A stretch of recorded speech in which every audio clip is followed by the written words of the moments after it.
Once again, I'm back. I'm back. I know it's been some time, but as you see, if you done checked out the begging and pleading with KK Diamond, it actually did numbers. So it means that I came back for another actual live, and I picked this one and called it "You Mad." I mean, that's just essentially the starter title of this because we also have this day of being notified that Kobe Bryant, the former Laker, has been his untimely demise has came amongst the I guess the helicopter crash, so they say that's done happened with him and his daughter and everybody else that was on that particular flight. Most definitely R.I.P. Kobe, but I want to inform people of another thing to look into with this. Now, it was a cartoon. I think it's called Legends, if I'm correct. Matter of fact, let me look up the particular right name for this cartoon that is floating around with this situation. As soon as I find it, I will let you know. Matter of fact, just give me a second. I gotta get my other device to verify it, so you get the right information. Hold on a second.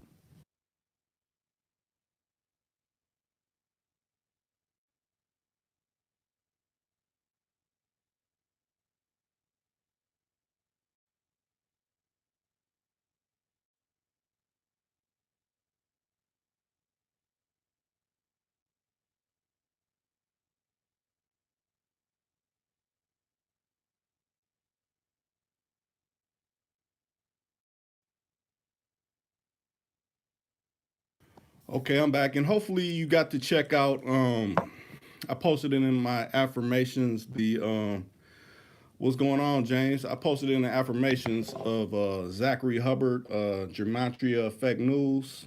That kind of he spoke a lot better on this subject going on with Kobe Bryant. And, so many different people are talking about it, but I found what's going on, Dre. I found something else. I don't know if it'll post if I try to upload it here on Twitter. Let me find it, or not Twitter, on YouTube. Let me find the actual post. Let me see. Okay, it's a show called Legends of Chamberlain Heights. It was only on for 2 seasons, so essentially it ran from 2016 to 2017. In one of these episodes, I want to say the episode that aired in 2016, it was the eighth episode, and it was called Days End. And within it, it showed Kobe Bryant on a and purple and yellow helicopter crashing. And the cartoon characters was like, "Oh, Kobe, we'll help you up out of this. Just give us, pass us the trophies." And he's like, "Pass," but it shows a helicopter crashing, and then, as soon as he, gets a little bit of movement, the helicopter explodes. So this aired back. Well, I'll say it aired probably in 2017, but I want to say the actual cartoon was made in 2016. So that's what you call predictive programming. I mean, who's going to predict that to happen? Who was the writers behind that? Who thought, what, we're going to do a cartoon episode where Kobe Bryant crashes in a helicopter? I mean, I don't even want to call that coincidence. That's something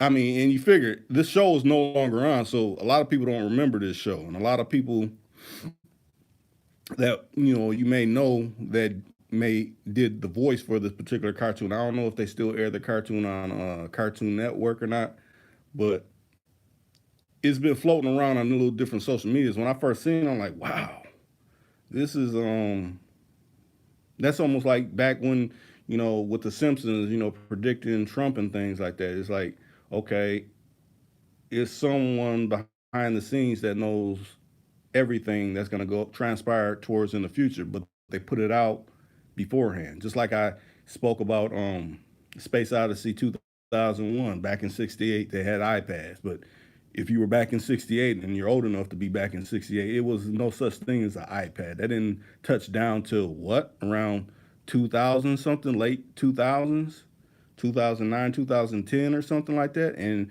it was essentially a sequel to Space Odyssey 2001 that they called 2010. So I don't know.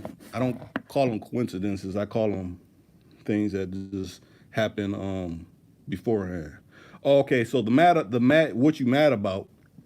I've been seeing on a lot of different social media platforms, a lot of various conversations, even some different lives where the subject matter comes around relationships or people trying to have relationships or interactions between, you know, be it women or men. It's like it's a disconnect and people are bitter. But the thing is, what's the bitterness about? Why are you angry? I mean, maybe be angry at the person that, treated you wrong or, mistreated you. I can understand that. But when you're trying to meet someone new, why are you holding a hostility? That's how you spoil the new connection by bringing up the old connection that is no longer. You know, I mean, I know a lot of people may exhibit certain things that you see. That last person, they did this, so it's like you're almost in a PTSD mode. But you gotta kind of get out of that. You gotta look at this is a whole new situation. Hopefully, they don't know nobody I know, so people won't go back and forth and like, you know what, this person be acting like this or like this. You want to try to hopefully meet someone that doesn't know anybody and hopefully the people that they know don't know you. So it's a more start from fresher ground, or you know we don't know each other, so don't bring old situations into new situations. But it seems like we're seeing a lot of that in these days. Or say like this, like it's women that do the OnlyFans. You done seen KK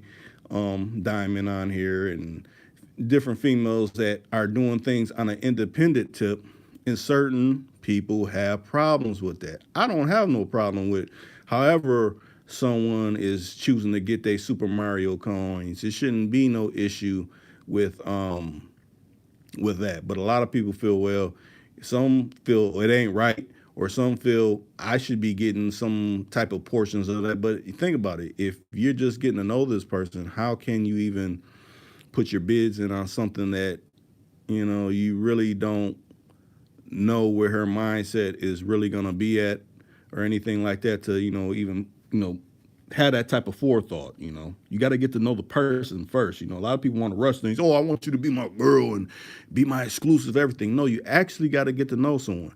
Just think about it like this, like a one-on-one, just like actual friendship. Like, okay, this brother done started working at your gig. Oh, he seemed like he cool. Or you're in a youngster, teenage. You done came to the new school, and there's some new people up in there, and you got to kind of see who is who, and who you shouldn't be mixing with, and things like that. What's going on, Lisa Smith? You said, what's up, Reed? What's up, the rest of the family? What's going on? What's going on? You said, why weak niggas live? Why weak niggas live? Okay. Okay, you said RP Kobe and peace. Greetings to all. Let me see. Um Okay, you said you're in for a hot minute, Lisa Smith. Well, now what say you? What do you? Because you're an actual female that actually weighs in, and actually I'll let you take over Too Cool to Con from time to time. What say you about that? About people holding bitterness on both sides, women and men. I mean, where do you think this hostility is coming from? I mean, I understand. Like I said, you may have been mistreated. Vice versa, man might have been mistreated and used. A woman might be mistreated and used. But what's that got to do with the new situation that you got going on? Hopefully people could weigh in. Matter of fact, if we have people that actually want to call in and weigh in on this particular situation. I will put up the hotline if that is the route you want to go with it.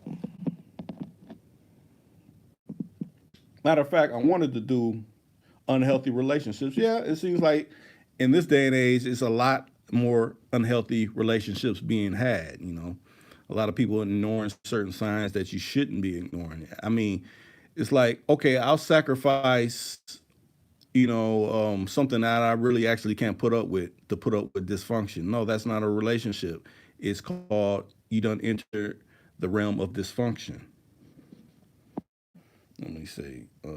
You said you think also people not doing self inventory. Most definitely, you have to do self inventory. If you don't do honest self inventory, it's like you could be a person like, oh yeah, you may think your breath smells wonderful, but you probably got to the stage of being able to talk to someone, but they're always kind of turning their face to the side or looking down, or it seems like they ducking their face down in their coat or something like that. It may have to do with you may not have brushed after you ate that garlic sandwich or something like that. I mean, that can be offensive. That it can actually be a turnoff. People don't like to smell no bad breath, no funky breath, when especially a person that's especially got a lot to say to you and they're up in your face and I felt this way about this, and all you're thinking is like, gosh damn, when will they stop talking, because their breath is killing me. I mean, these are things that you need to take personal inventory. Some people have glandular problems. They get to sweating a lot. That mean they piss get the having the green waves up come up out their pits and things like that. That means you need to be more attentive to handling your armpit business, making sure you certain things you add to your diet. Maybe you might have to change what you're eating. That's things to make people start talking. Like, man, yeah, I was up around them, they were cool and all, but we got to talking. I got to smell on. It seemed like someone had a Whopper with extra onions up around this mug. I couldn't even deal with it. I mean, it's not to belittle someone, but also it's something. Being a grown adult, I can maybe see as a kid where you may not know, and that's usually when a person's parent puts them on, like, hey, go in there and clean yourself up or something like that. But when you get older, that's some things that you should really be paying attention to, and a lot of people don't see that it should be their place to tell someone. A lot of people just stop talking to someone because of that. Because you're like, why'd you stop calling me, or why you stop texting me and messaging me, and and then if they really honest and give you the real reason, yeah, your breath was bad. I just didn't know how to tell you. I didn't want to be offensive. I'm like, hey, here, pop this Tic Tac, or take some gum or something like that. They didn't want to be like that. They just figured, hey, let me just back up off them, and and then that gets people in their feelings. That gets people mad and upset. Like, oh, you're just like the rest of them. No, it's called taking personal accountability for the things that you're letting run unchecked. Okay, you said like not looking why they keep attracting the same type of people. Yeah, a lot of people do that. What's going on, Will? It's been a minute. Been a minute since I heard from you, Will. What's up with you? But yeah, hopefully, I don't think it's no actual link. Let me see if it's a link to that actual video that I'm talking about. I'll send the link. Matter of fact, let me check and see if I can post the link of what I'm talking about, so you guys can actually go out and see it. What has to do with this Kobe Bryant situation? Someone posted it on another channel. Let me see if I can. It's not that long. Let me see.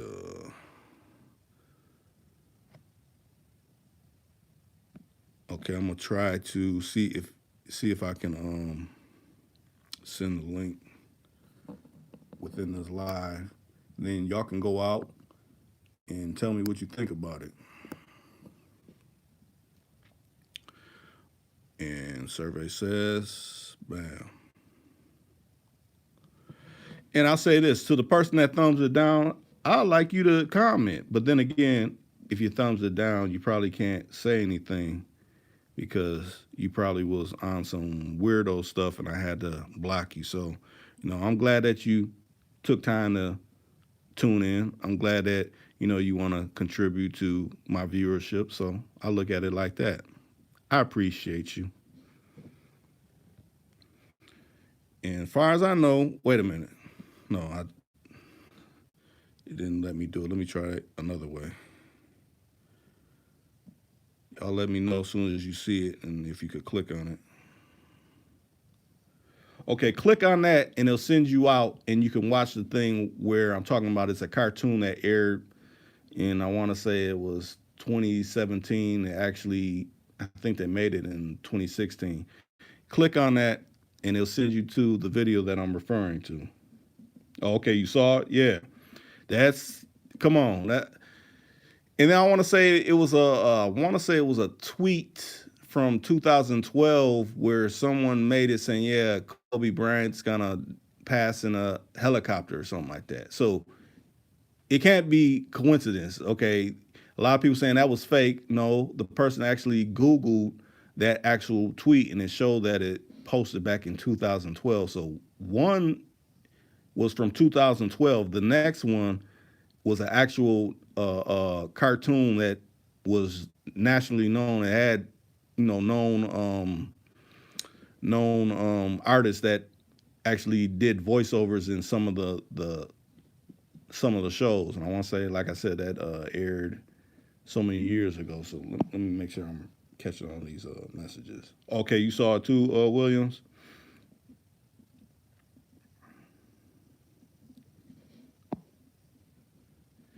Yeah, yeah. The you said the only thing that's exact is the math. Most definitely. That's why I said gematria. That's why if you go to where the community site on my page, I posted Zachary Hubbard's channel, Gematria Effect News. If you click on that, he breaks it down to the fullest. I mean, he's really on the gematria. I mean, I'm on it a little bit, but he's been on it since I want to say 2001, since after the Twin Towers in New York thing happened. So, he got a lot more years under his belt with understanding, breaking down how essentially words correlate to numbers, and you see certain either repeated words or repeated numbers hit the I'll say media, but you might as well say all media forms from news to social media. They plaster this because think about it like this.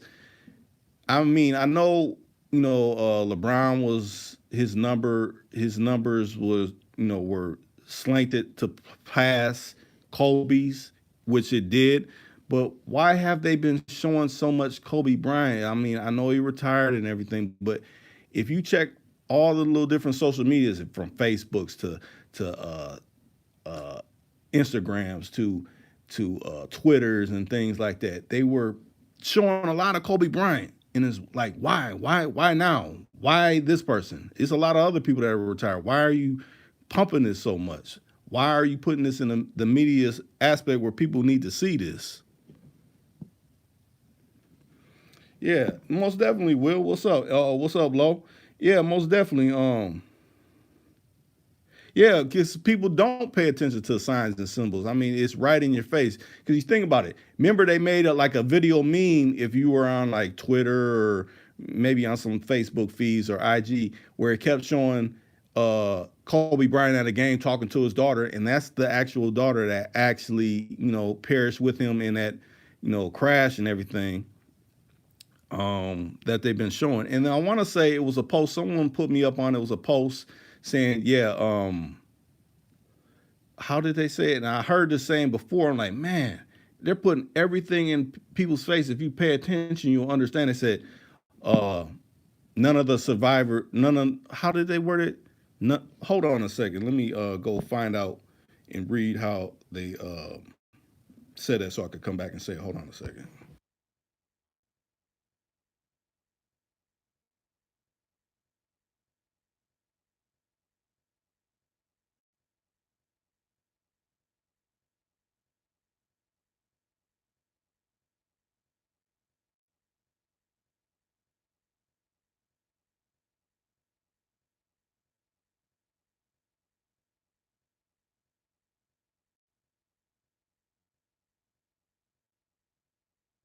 Okay, I just found it. It said the survivors um, that were found dead or something like that.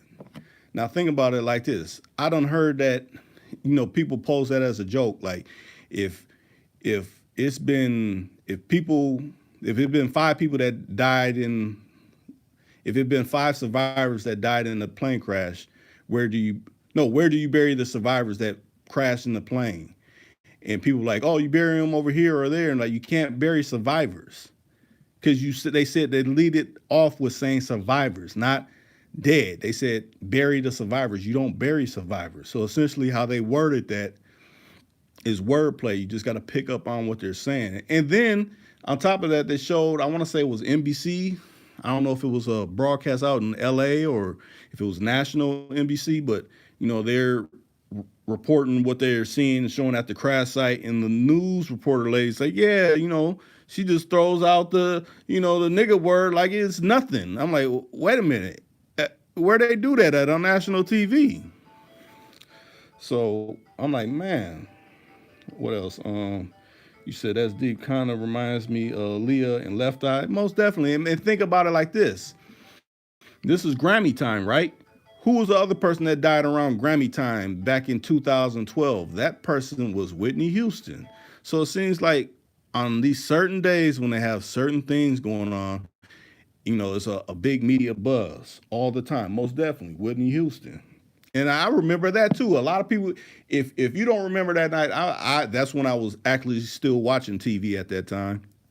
I had CNN on, and they first started reporting about that. They're like, yeah, Whitney Houston was found, in I think Beverly Hills Hilton or something like that, the same place where they were holding the Grammys party for Clive Davis and all that. And they said, yeah, Ray J's upset. He's trying to get back in there in the room, but they won't let him. But then later on, they cleared it up. Like, no, Ray J was nowhere around. Like, no, they had footage and they were showing this. So why are you switching it up now? But a lot of, I bet all that information has been scrubbed by now. Most definitely sacrifices and rituals. Most definitely, like I said, Zachary Hubbard, Gematria News or Gematria Effect News, he breaks it down on, okay, this happened 41 days after, how they say it? This is 41 days after, I think it has something to do with Kobe's father. It was 41 days. Kobe was 41 years old. It's like a lot of numbers. Like if you lock in these numbers at certain times, you retired at this time. If certain words that relate to the certain situations correlate number wise and everything like that. Like I said, I got the posts. I want to say he made like a 3-hour video on this. If you go to where I posted affirmations in the community page, you could click on it and he breaks it down. Matter of fact, he was talking about this leading up, but he was more talking about, LeBron passing his stats up. Matter of fact, I want to say he's making. Matter of fact, I got a notification. Zachary Hubbard is making another post about this situation. So, but I want to say that's on Gematria Sports News because I want to say yes, Gematria Sports News, Gematria Effect News. So he got two different channels because he done had, I want to say at least probably like 18 to 20 different channels that have been knocked down on this particular platform. Think about mine. I don't have one, but my shit been censored like a motherfucker. Like crazy. They ain't knocked mine down, but I look at it like this. Mine is probably not knocked down because I got a lot of my stuff backed up. So I'll flood this whole whatever. All my other platforms that I haven't even used with all my videos that's backed up. Now, these live streams, you can't back up these live streams unless you actually download it. But my actual videos, those are all backed up. So if any of them get knocked down, I could put them back up wherever, even make another new channel or put it up on my B channel, whatever. It'll never go away. And someone was asking me, I want to say it was Neptune 12, if I'm correct. Hopefully I'm saying your screen name right. They asked me, like, Reek, when you going to put out a book? Well, I've been actually thinking about that, but I think I'm going to put it out in audiobook form. And someone was suggesting I should sell them for $5. So would y'all be willing to buy one of my affirmation books for $5? If so, I will go ahead and do that, and I will um, post a particular link where you can, actually, send off, the money towards, getting that. I think everybody needs some type of. That's why I always post those affirmations because I've been at moments where I ain't been at my best, and I figure if you put out something that's positive, you can help somebody within their day. It doesn't have to be preaching on a holy roller type tip or a religious tip, but something that'll put your mind in a better spot than it was at before. So, $5. I don't know what I'm gonna call it, but I'll damn sure let y'all know. Most definitely. Thank you, Will. Let me see. And Dre, thank you too. Matter of fact, let me go ahead and post the hotline number because I know I ain't heard from some of y'all in a while. Hopefully, you may want to call. Let me see.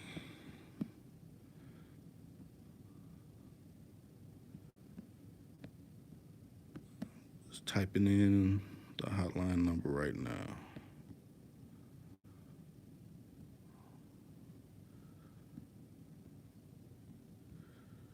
Um,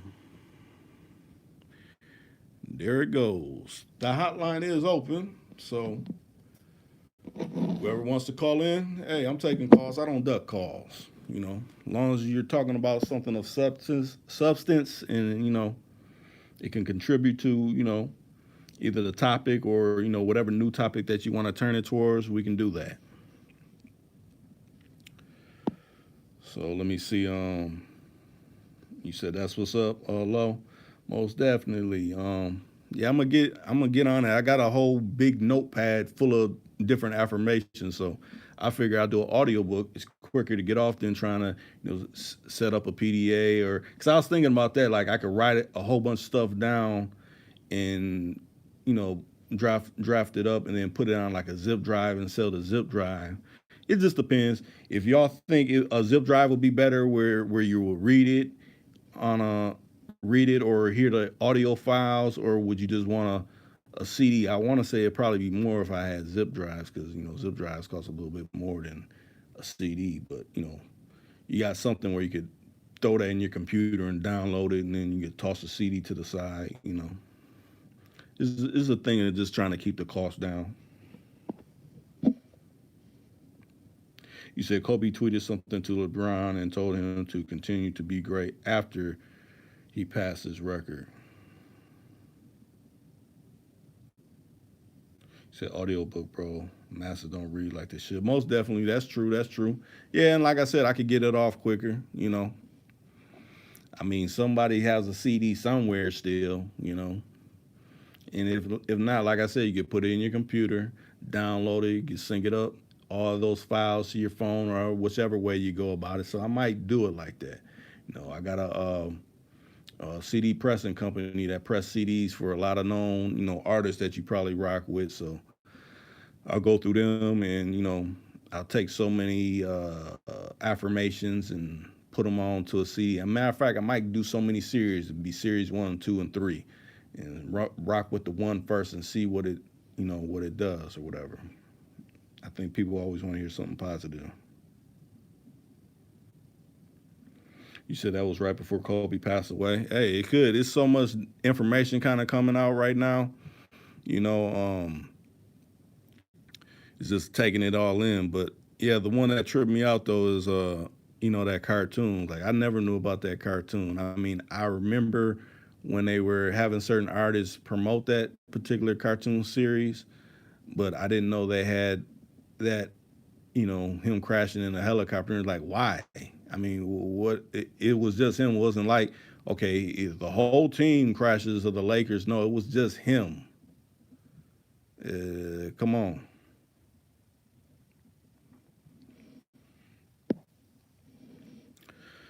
Like I said, hotline is open. Are you still there, Lisa Smith? I ain't heard from you. Oh, you said, oh yeah, you said you will support. Okay, I see your comment. I see it. I see it. I see it. And I appreciate y'all, hitting that thumbs up. That hopefully gets better placement. At first, I thought they was playing with the numbers when it came to KK, but I'm glad y'all, said, what, let's turn it around, and y'all ended up listening to that because I was like, what, if it don't do these numbers, maybe I have to pump the brakes or whatever. But like I said, y'all came around and shook up the algorithm where they had to let those numbers go. So that's what's up.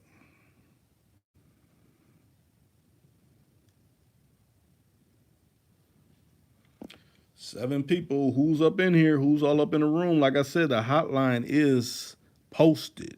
If you don't see it, just scroll down and you can hit it. Matter of fact, wait a minute. Let me not be so hasty. I forgot. It's certain things you got to do to make that work. So let me go into the settings because you might have been calling, but if I don't do a certain thing, it won't activate. So let me get to it real quick. Make sure that's copacetic.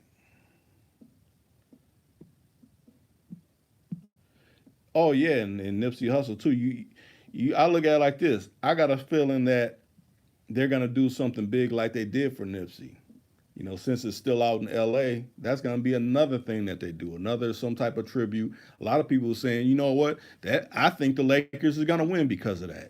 Because of that reason, him passing the way he did, I think they're going to win. So if you're a betting man, if you're somewhere around any type of sport books, if you're out there in Atlantic City or if you're out there in Vegas or Reno or whatever, go to sport books. I mean, you figure, yeah. I think the powers that be, have something to do with this, but I also believe that might be the case of them, taking the championship for that reason. But that's just me just speculating. Let me see. Okay, so now that should be active. Hopefully, if you're calling, it will work.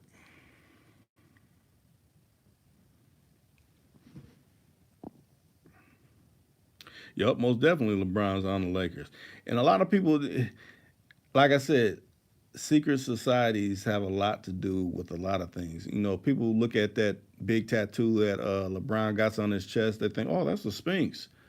But if you follow certain different crests that certain mystery schools have, that's the same crest that they use for the boule. But a lot of people don't know that. So to me, a lot of people get passes because of certain affiliations. So just look into that. Okay, Lisa Smith, you said it's all a ritual. They live and thrive off of our energy. Most definitely they do, and that's why I don't contribute none of my energy towards them. If any energy I'm contributing is for people to look in directions that they don't want you to look in. I want you to look in the directions that they're trying to steer you away from looking in.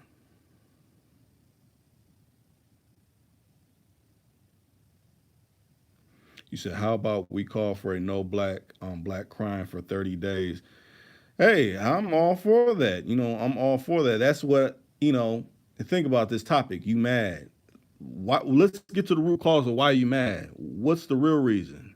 I mean, when it all boils down to it, we got to deal with the act off it. Then it's like they're controlling you because it's like, look, I said this trigger word. This done made you act like this.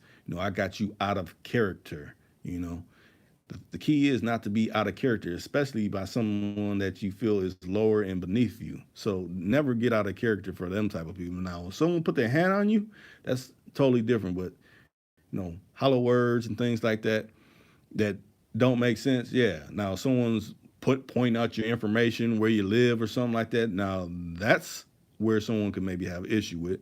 But you look ugly. You stink or something. Okay, next. So, what else you got? Oh, most definitely Prince, and this is the hometown where I'm at, where the whole Prince situation. A lot of people don't know. I want to say either 30 or 50 year. I want to say it's 50. Let me not even say 30. I want to say it's 50 years on knowing what his autopsy was. Why does it have to be a 50-year hole where nobody can know that? That lets me know it was foul play at hand. You know? Yeah, most definitely how the Simpsons predicted a lot of different things, with the Trump and I want to even say they had a clip something with Prince in it too. I don't know the particulars on that, but they had something with Prince too. They definitely had one where Michael actually was talking on one of the Simpsons before, but it was like he was under a different person that didn't even look like him.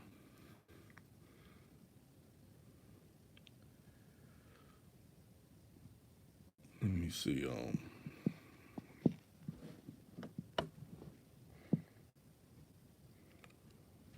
Let me send out some more messages real quick. I'm still here, just multitasking.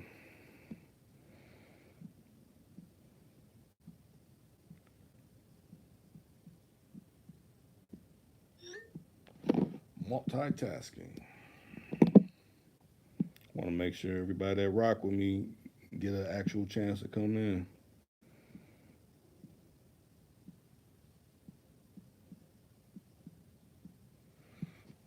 Okay.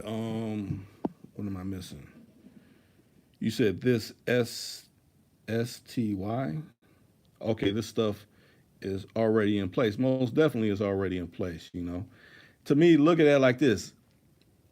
It'll probably be something because what is it? Is it either March or May? But I know either May or March is one of the next trial dates that R. Kelly comes up. So I look at it as like trial dates. Oh, this trial scheduled for this. So it's like they already got a pre-thought. Okay, once it gets to that date, everybody be talking about whatever that situation is. Then just like okay, we're bringing up all this stuff with Kobe. We want to have Kobe in everybody's minds. Okay, now this doesn't happen. So now this is gonna run for so long, and then something else is gonna come about because just like the brother said, RP Nipsey Hussle, yeah, that was people was all talking about that. Now we're all talking about this, versus what is not really being talked about. It's something going on that they're kind of steering our direction from like, okay, this is happening, but nobody's talking about this. Just like that, the what's it? All these cases of people coming up with that that Asian Chinese whatever epidemic it starts with a C chlor whatever that is where they're checking everybody coming at the airports that's coming in from out of China and things like that. And what Chinese New Year, the year of the rat and things like that. Come on. Oh yeah, you said let's not forget Weinstein. That's another one. And you see how he been coming to court. Oh, I'm an old elderly man coming in a walker and all this. You know you could walk normal, but you don't want the jury to see you like that. They you want them to see you as an old feeble man and you're also yeah, corona disease, most definitely. And most someone pointed that out like why is it a Spanish name or not so much a Spanish name but a name that's not a Chinese name that's the name for it. To me that makes me think just like all the other different diseases and things like that, it probably has a patent number because if you check, AIDS has a patent number. H1N1 has a patent number. Swine flu has a patent number. So most likely this probably has a patent number too. So you think about it, oh, now we got to get these vaccinations. That's profiting some um, pharmaceutical company, for this shit that they unleash to the public in a part of the world that is, kind of, I won't say so much remote, but it's not like the U.S. It's a communist country. They do things a little different there. Biochemical warfare, most definitely. And matter of fact, it's a movie with what's his name? I gotta look it up. Larry Fishburne's in it. He's like he works for the CDC, and essentially an outbreak happens. A woman goes over there. Matter of fact, I want to say goes over to China, and she has eats at a restaurant, and she eats something. She comes back. She falls dead as soon as she gets back. It's what is it called? Let me look that up because if you watch that, you'll be like, man, that's just like what's playing out right now. Let me find it. Well, another one I want to say they had Dustin Hoffman in Outbreak where they was doing quarantines and things like that. Um, Yeah, the one is Outbreak, but I'm trying to think of the other one that is kind of similar to that.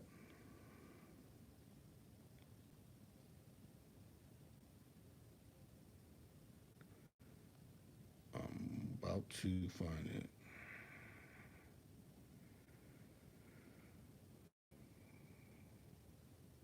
As soon as I find it, I'm gonna let you know what it's called.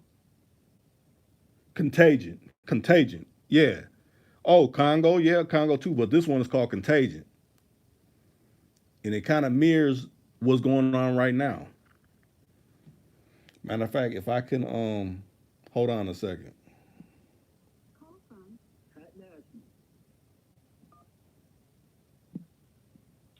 Hello. Yo, is this the live chat? Yeah, it is. Oh, I think I found you the other day. I don't know how I found you, but I'm on your screen right now. I didn't see a topic or nothing like that, but I did see in the comments the numbers. Okay. Well, you got to add to the conversation. I was reading through the comments. We were talking about Kobe. I see something about Kobe like earlier in the comments. Yeah, yeah. What do you want to say about Kobe? Well, I was asleep, bro, and I woke up like around 2. I'm in the East Coast. I'm in Charleston, South Carolina. Right. And people like blowing up my phone. So I'm thinking something happened with my kid or something like that. And then like I'm looking at my phone and texting like Kobe's dad. I'm like, Mike, what are you talking about? Because they know that's my favorite player like all the time. It's Kobe. Right. And I got like my man got like a whole bunch of Kobe shit in and all this and that. So I like open up Twitter. Like I don't look at anything else but Twitter when it comes to like breaking news because Twitter don't see it first. Right. And the first thing I saw on the page, man, it said like Kobe Bryant died in a helicopter crash. And I was like, there's no fucking way. But then like it was like a feeling over me because we was having a conversation around New Year's with somebody about like I felt like there was gonna be like another big death coming after what's old boy Juice WRLD, the rapper. Yeah, yeah. Like, after him, like it seemed like I just knew somebody else, but I didn't think it would be him.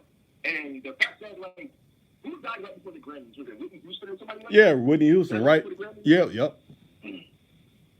Yeah, like that shit was kind of weird. Like I'm not a conspiracy theorist.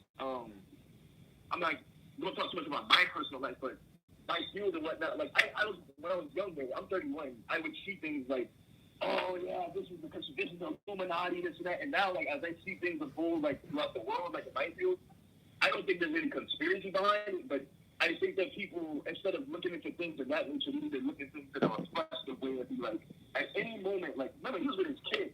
At any moment, your life could just be taken away from you, and the feeling of you sitting beside your child knowing that you're supposed to be her protector and you can't do anything about it. Like, that's what people need to be thinking about instead of conspiracies and shit like that. Like, talk to your kids. You know what I'm saying? If you come home from work, hug your kids. Like, kiss your kids and talk to your kids because that shit is sad, bro. That's true, but think about it like this, and I want people to have a different type of way they think about it. You know, when we've been known to hear conspiracy theorists or all that terminology was made by the FBI because back when the Kennedy assassination happened, they didn't want people to deter from what the media was putting out. So they coined that to make people like, oh, that's crazy. Just like think about put it in this aspect. Say something happened to one of your family members locally around your way, and you were there, but nobody interviewed you. But the media keeps steering it a certain way, like that didn't happen.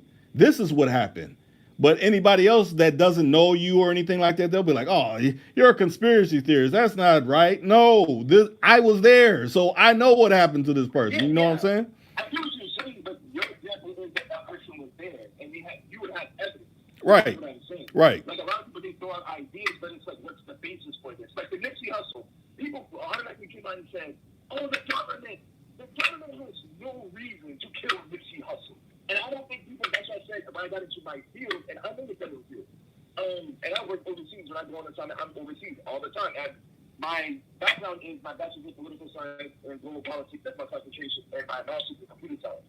And what I see is people overthink. Like when something hurts them or somebody that they feel close to, they overthink it.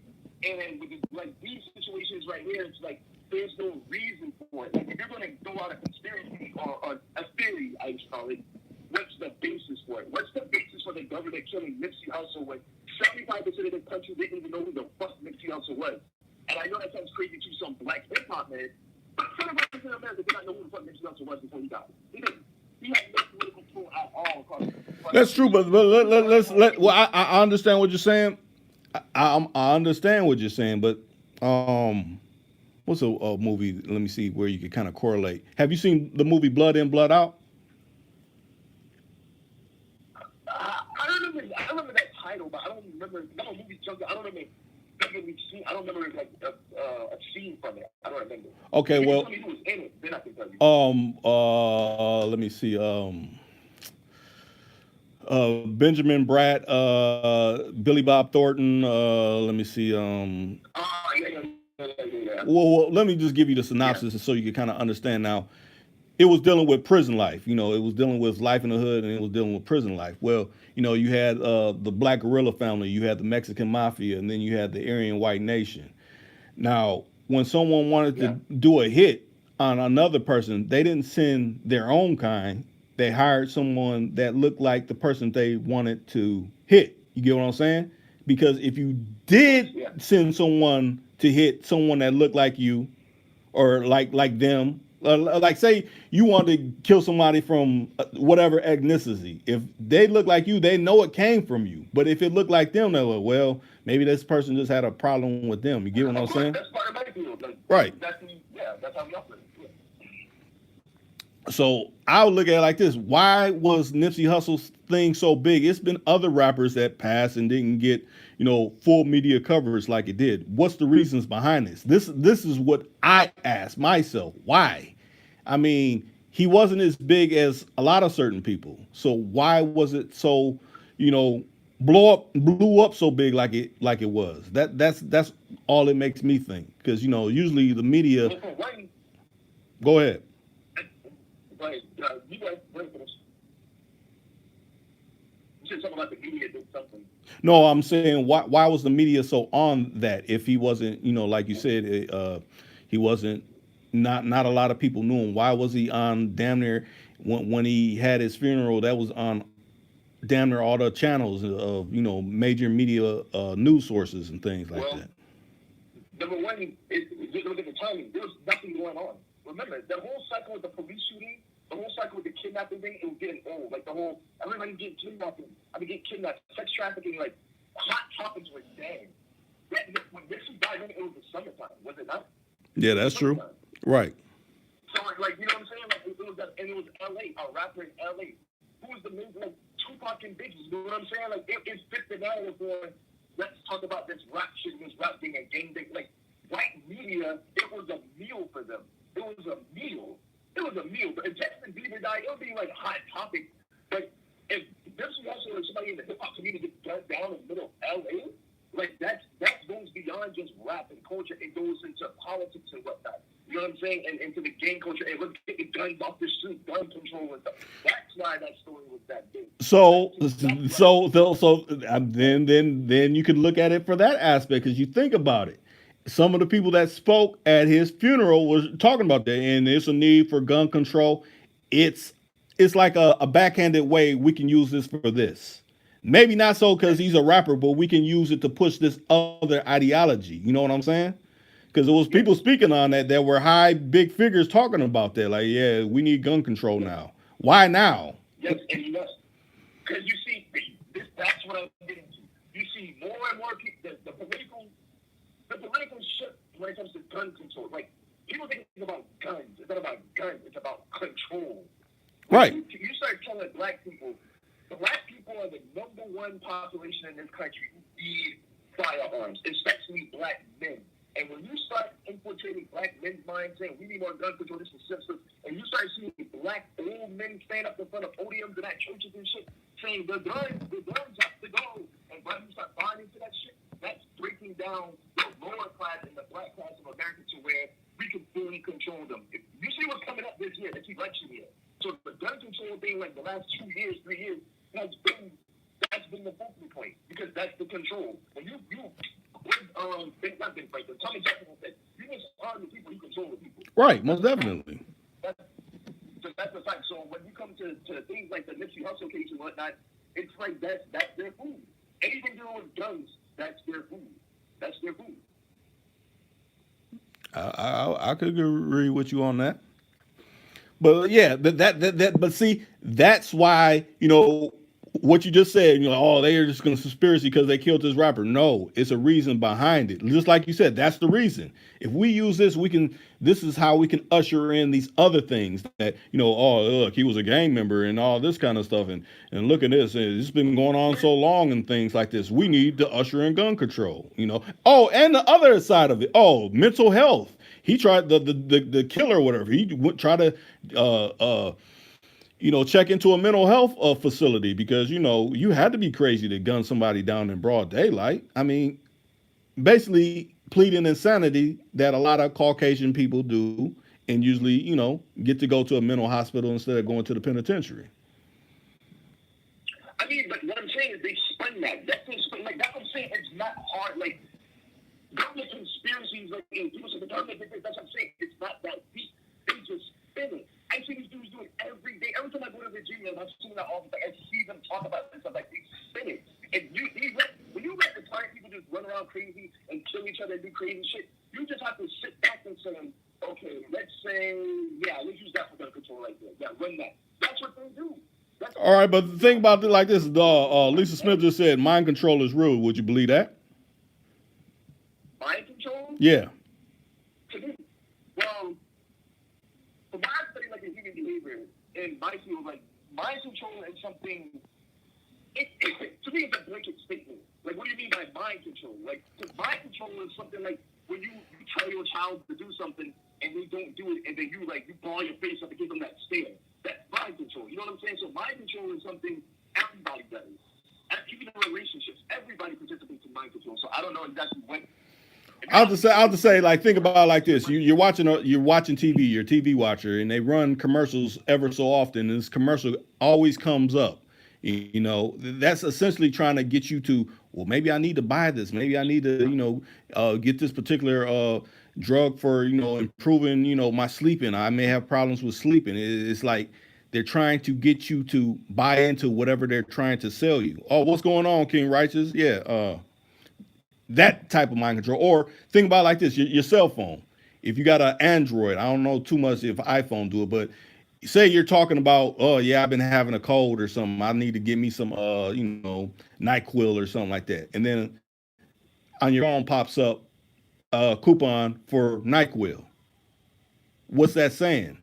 That's saying, oh, okay, we're listening. These phones are listening to all your conversations, and essentially that's a form of mind control because it's like, you know what? I just got done talking about NyQuil. Now they send me a coupon. Maybe I need to go get that. But see, we as black people have become so indoctrinated to technology. And like I said, I'm 31, and I'm talking about this with my overhead and my mentors right now.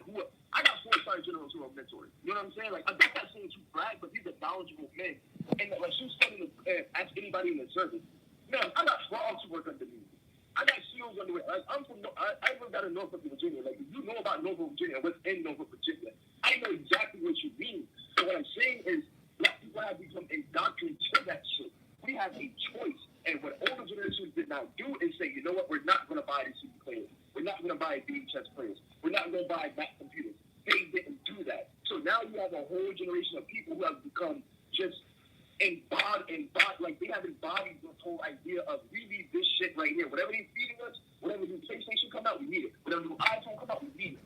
We have done that stuff to ourselves. So that's why I'm on, like, when people say mind control, you're in control of your mind. Like she said, ask anybody in the service. But who forced you to be in the service?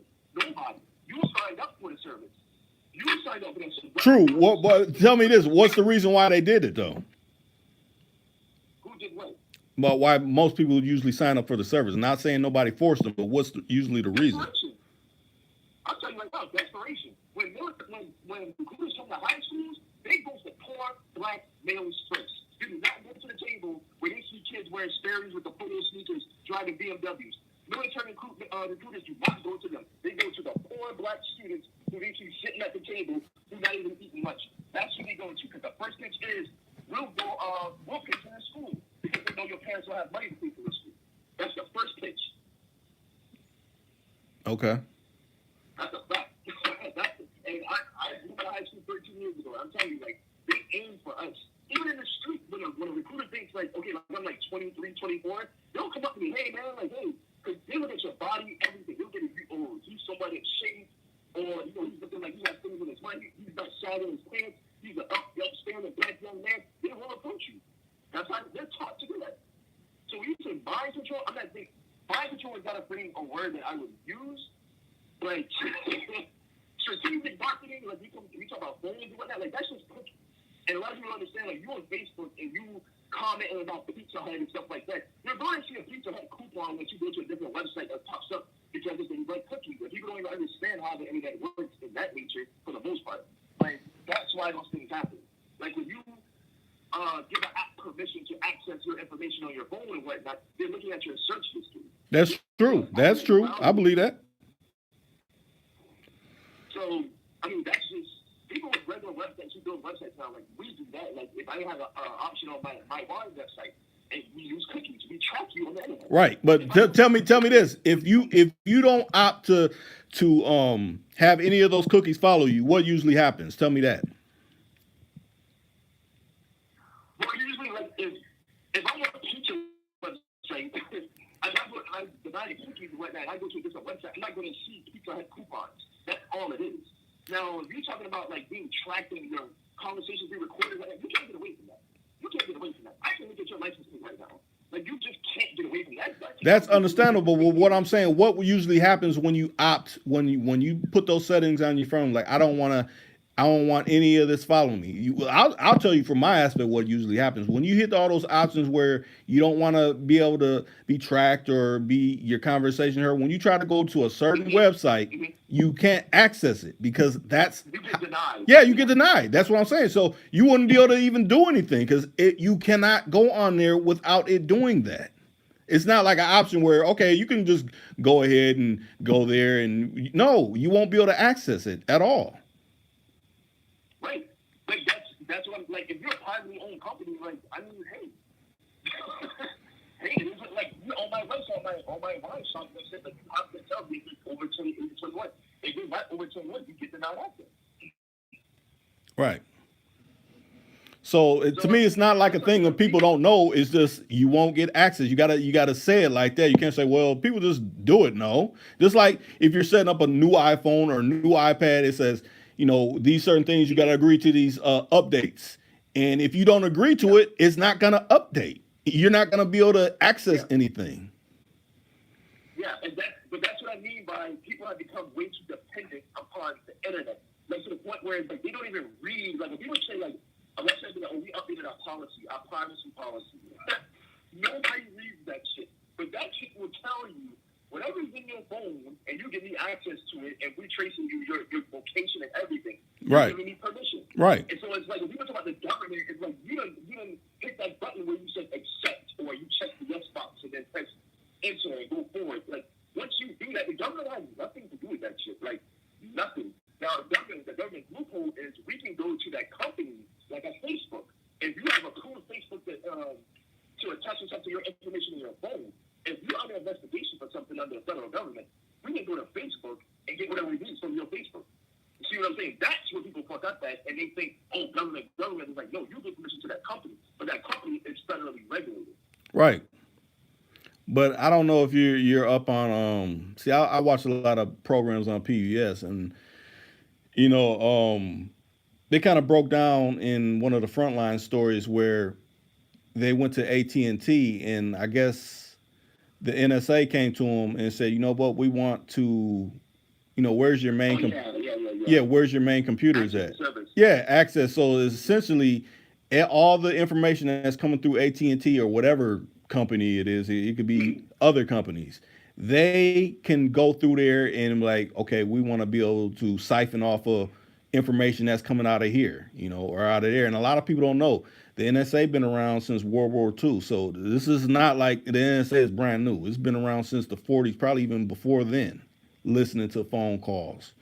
It's just we got this new technology, and they can listen in other ways and check your like you said, your search history and your Facebook things or your GPS where you're at. Because what was the one site? I don't think it's big now, but you could check in like, oh, I was eating at this restaurant or that restaurant. I forget the name of it.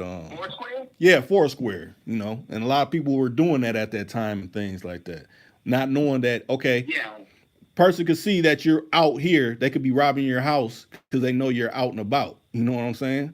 You know, but people weren't yeah. So thinking of it like like when that. people, that's what I told my girl about. Like I don't fuck with that Snapchat shit. People be out all night like, oh, I'm eating this Snapchat. Oh, I'm doing this Snapchat.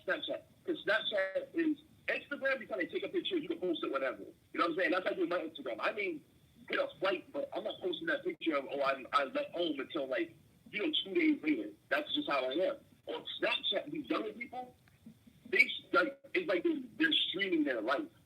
And when you're doing things like that, and then you got the location, because when Snapchat first came out, people didn't know that the location thing was automatic when Snapchat came out. Right. It would have a map. Like even now, like you could click on people's names who share their location. It maps out all their locations. Hmm. And I was like, why would you even sign up for something where they're mapping your locations and showing it to the public? Right. That shit sounds crazy. Right.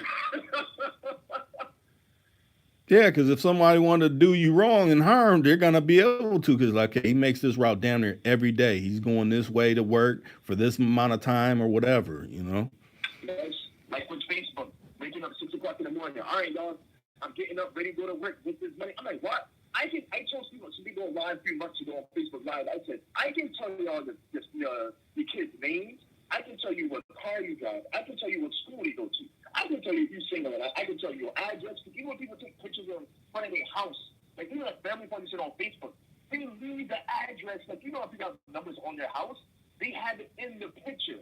Right. In the picture. Right, because it's simple as the thing about it like this. I'm gonna break it down for people that don't know. Like you said, you can see the address of the house. If you know what city they're in, you just have to Google Maps, Right. whatever that address is, Right. and take a walk or not a walk, a stroll through Google Maps, and you'll be able to find a person's residence. Easy, because it'll look just like whatever Yep. picture you see. Like, okay, that looks just like that Yeah, on the house. Google Maps, but you have the terrain picture, the satellite picture, it's gonna Right. show the house. Yeah. Yeah, that's just dangerous, It's dangerous. And that's why I tell people, like, that's why I don't show my kid on Facebook. Like my home when I stream, like I do it in one room. Like I don't be outside my house, like inside my house, like that shit is dangerous, bro. Like you see that kid with kids in Chicago, they get gunned down on Facebook Live because people know when they're outside their house. And I tell people like that's how they get killed. Right. Matter of fact, that's how the one rapper got killed, wasn't it? He got the X's in his name. X test test test. That's one. Yeah, yeah. Because he was saying Yeah. he's going to Car. yeah, he was going to buy some motorcycles or something. And dude was following that Uh-huh. feed and got up on him. Uh-huh. Yep. Yep. That's just big.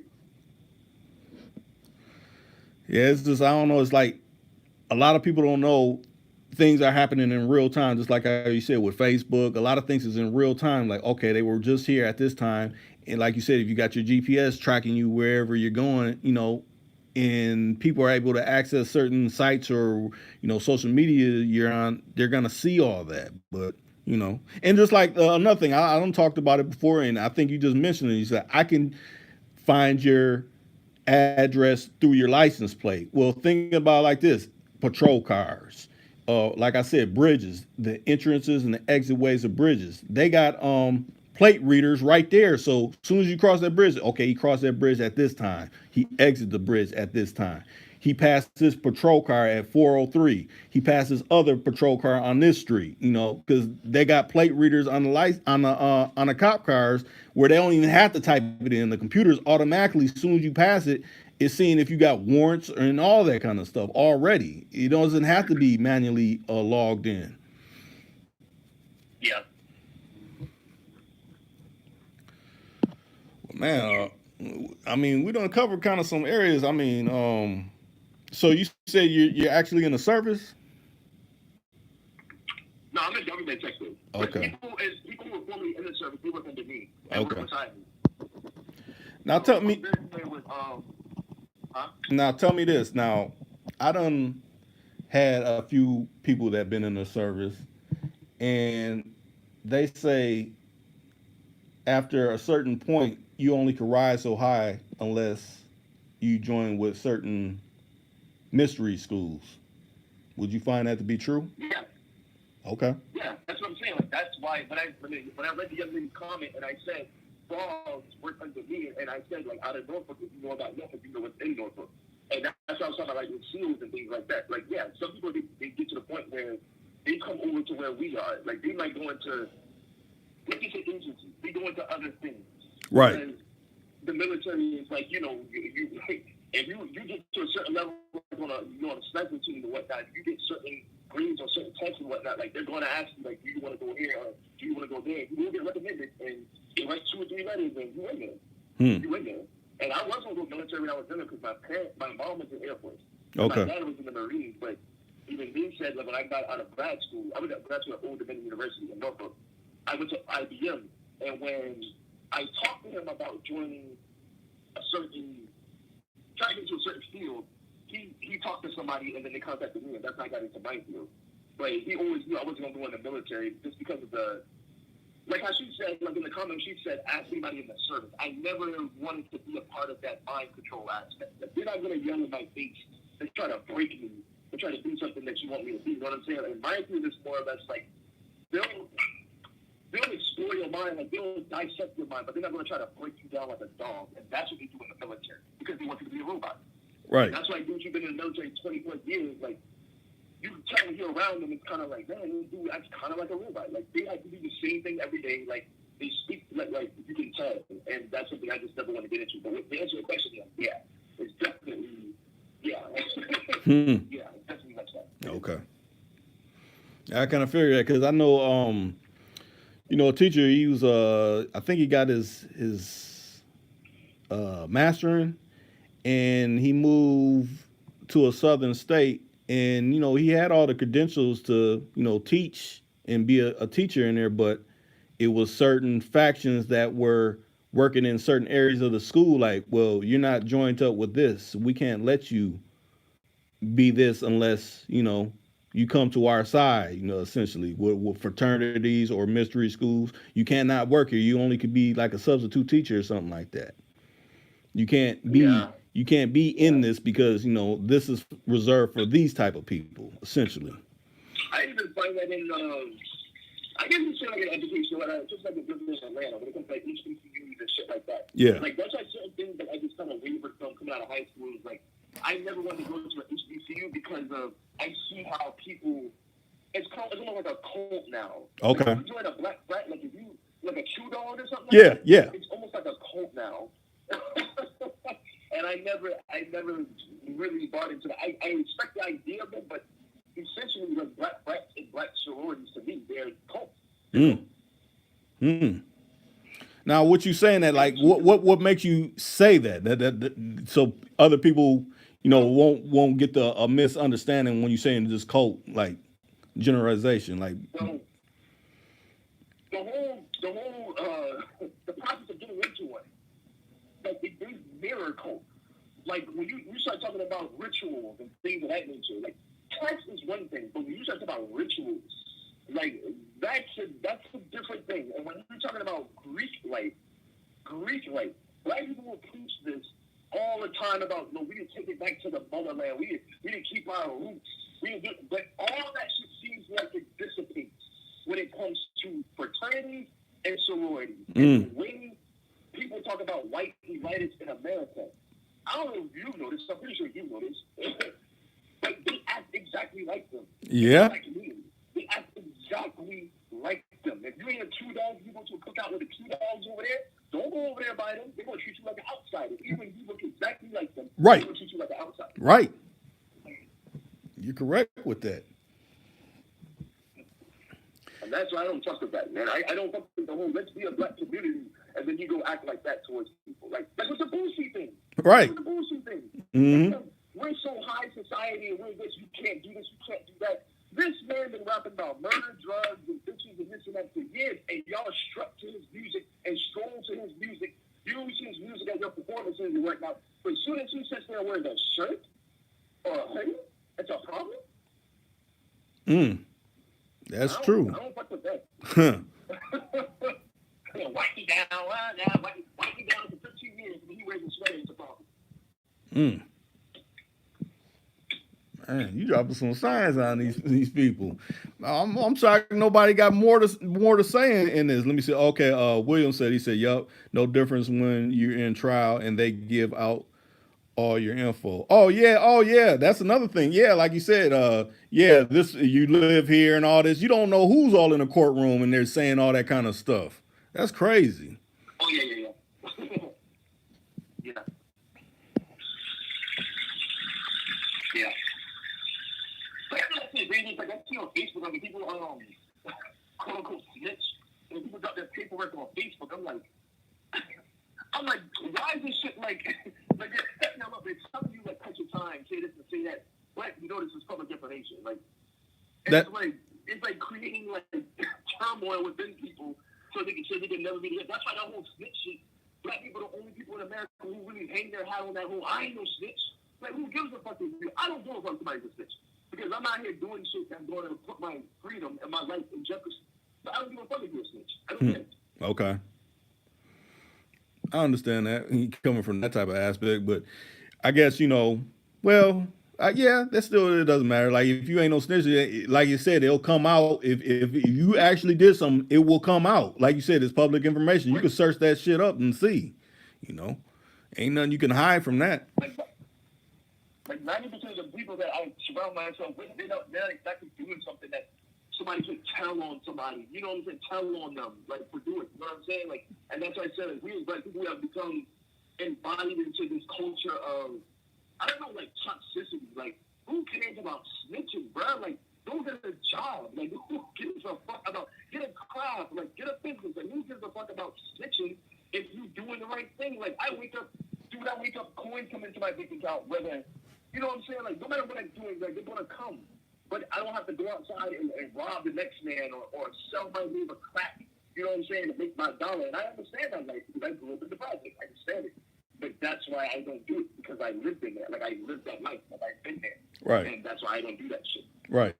But I'll look at it like this from the aspect of people that are living that life. Then that may be, come with whatever their line of work is. They may be kind of concerned about that because whatever they may be doing. But like you said, if you're not into that, it shouldn't even, that shouldn't be crossing your thoughts. Right, making life more, because as black men, like, life is already a little bit more complicated. And that's why I tell brothers, like, don't make this shit harder than what it already is, bro. Like, we need to make this shit harder than what it already is. Like, when it comes to, like, kids and quote-unquote baby mamas. Like, I hear people complain, oh, I'm not getting on this, and then it's like, but you wouldn't have another one. And then you wouldn't have another one. And now, like, you're talking about both your baby mamas and this third baby mama. It's like, yeah, these chicks might be crazy. Yeah, they might be ratchet, but it's like, why do you keep putting your dick in ratchet females? Like, why do you keep doing this? Right. At some point, we as black men and women have to take responsibility for our actions and say, you know what the white man is doing. We gotta do what we gotta do. Right.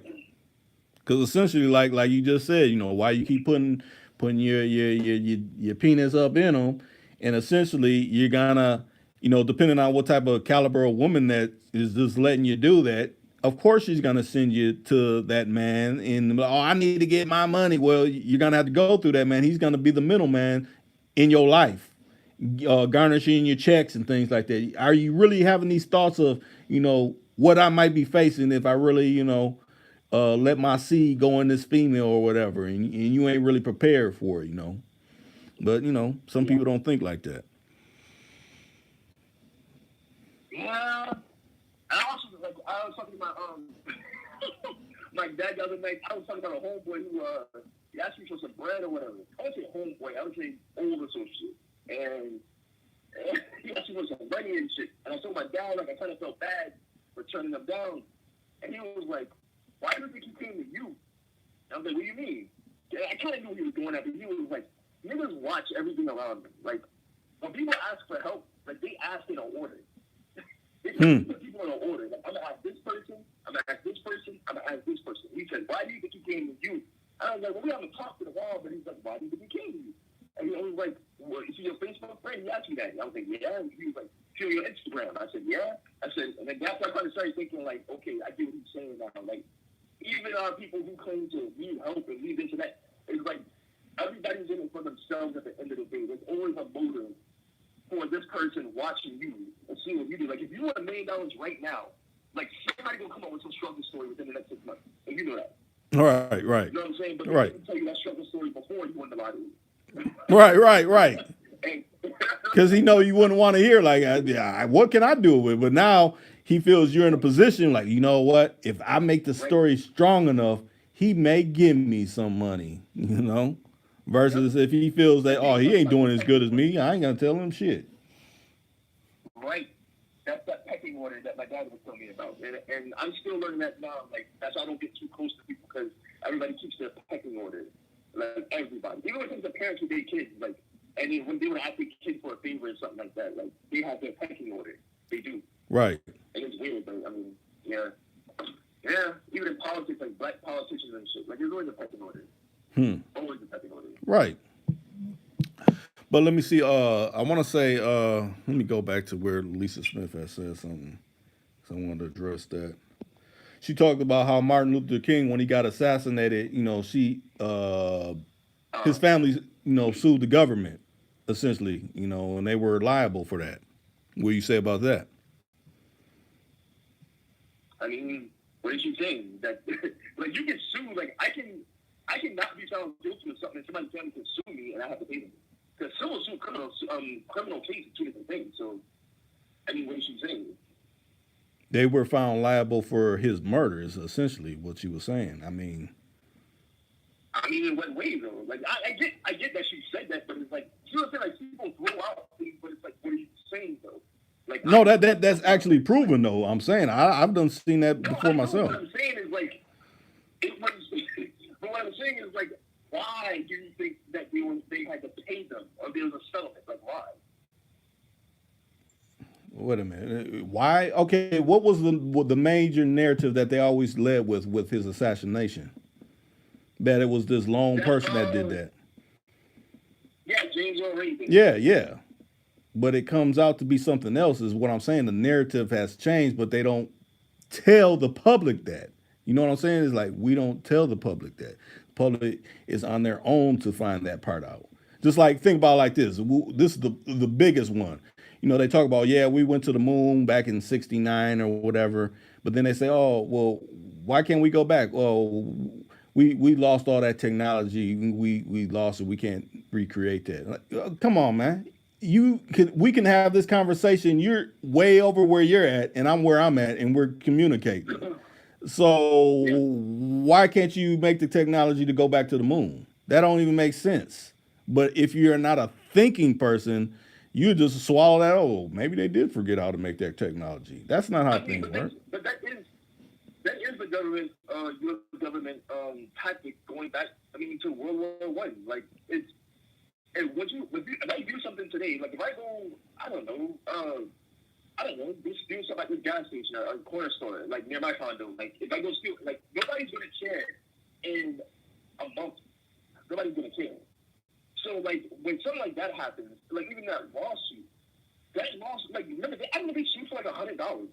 The family did. It was like $100, and this, and it's like the more time goes by, it's like, honestly, bro, like, people don't care. Most black people don't care about that lawsuit in America. Most don't.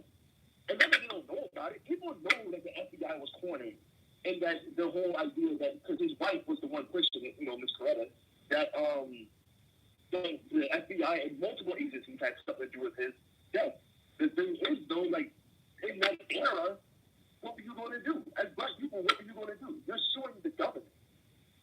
You're suing the government. So now, like, we're in generations where people done bought business, rappers done came about, everybody got their 40 acres and a mule with diamond chains, bitches got their hair done, dudes got their Timber Jordan. Nobody cares, bro. And that's what I'm saying with black people. It's like, it's good to talk about, but when you really look at the big picture, black people don't care. Like, look at reparations. Nobody's getting reparations, bro. It's not happening. Oh, I didn't say that they were getting that. I hear them talking about it, but that doesn't mean anybody's getting it. They also said 40 acres and a mule, and we ain't got that. So, I mean, to me, it's just talk until some actual action happens behind it. And I don't see it happening, just like you just said. Yeah, I know what she's talking about. Like I said, to answer the question, I know what she's talking about. But at the same time, it's like, I have my personal beliefs on which I'm not going to really put out there on here. But I will say that if you see something, if you do your research on something, if you find it out, then now we're at that age where it's like you can expose that now. You have to be the whistleblower now. Like that dream, and I'm sorry to say this, but like my brothers and sisters, especially these older brothers and sisters, which I'm pretty sure that most of your audience is probably older than me, as much as well as other YouTube platforms, but it sounds bad, but it's like at some point you gotta be like, hey, our grandparents took that loss, or our parents took that loss. They didn't push hard enough. Like even though there's a civil rights movement, like bro, I'm being dead serious right now, and a lot of people get offended when I say things like this, like in the barbershop or whatnot. You can't get these, like you can't go to Baltimore and get 18-year-olds or 25-year-olds and put dogs and hoses on them. Police gonna die. Now you go back 50 years, they could have got away with that shit. You can't get away with certain stuff now. So that's why I tell people like back then you have to take that L. But now you gotta stand up. When something happens, you gotta stand up then. But let's back this up though, because not just black people, it's white people and other races that been, you know, not up on certain information. Think about it like this. It's like the technology, and I'm quite sure you're aware of this. The technology is maybe 50, if not more, years ahead of what the general public knows. You know what I'm saying? So with that being said, think like I mentioned it earlier, Space Odyssey 2001. That came out in 1968. They show actual iPads. It wasn't iPads back then, but in actuality, it probably was iPads back then. Because why are they showing them looking at tablets, eating food back in '68? Like I said, that didn't come till now, 50 years later. Yeah. So imagine where we stand right now. What technology that is waiting in the wings that we don't know about? Well, for one,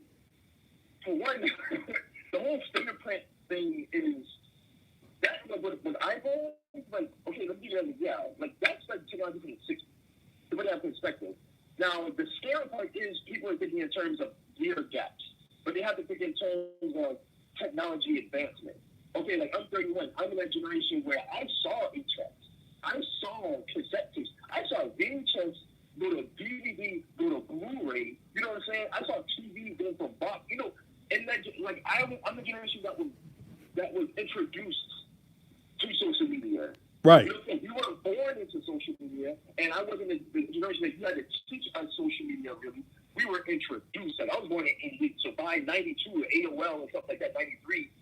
Like 6 years old, 7 years old, I was working AOL.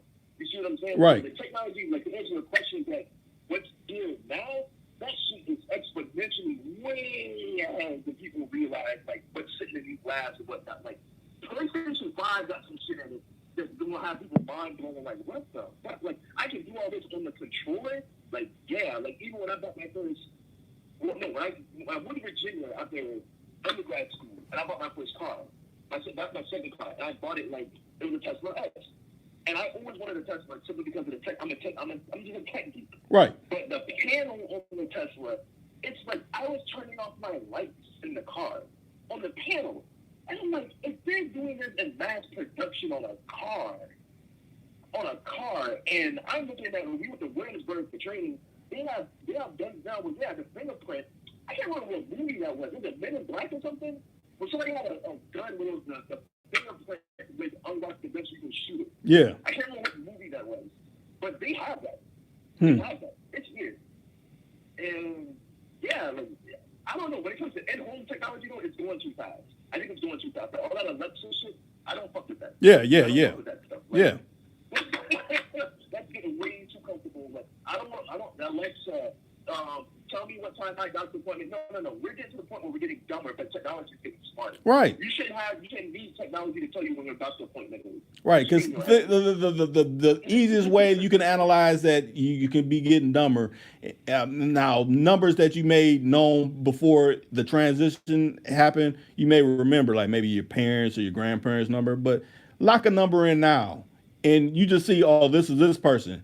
And then if you lose your phone, like, what's that person's number? Well, I don't know, because I just dialed it under whatever. I tell So my daughter's 8 years old. I tell her that.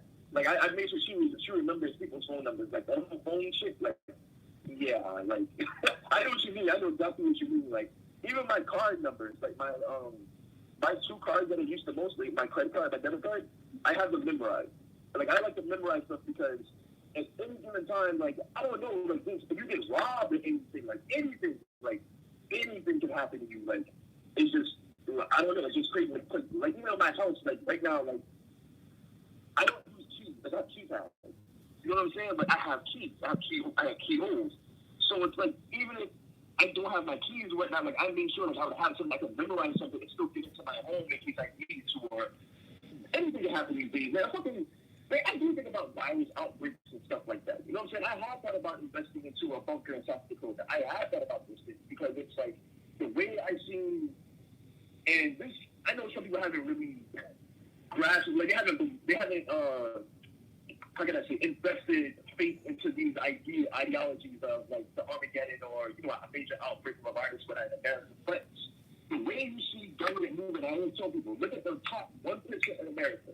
When they make a move, when you start seeing them investing in certain things, trust me, they are privy to information that most Americans, that's why they're the 1%ers, aren't privy to.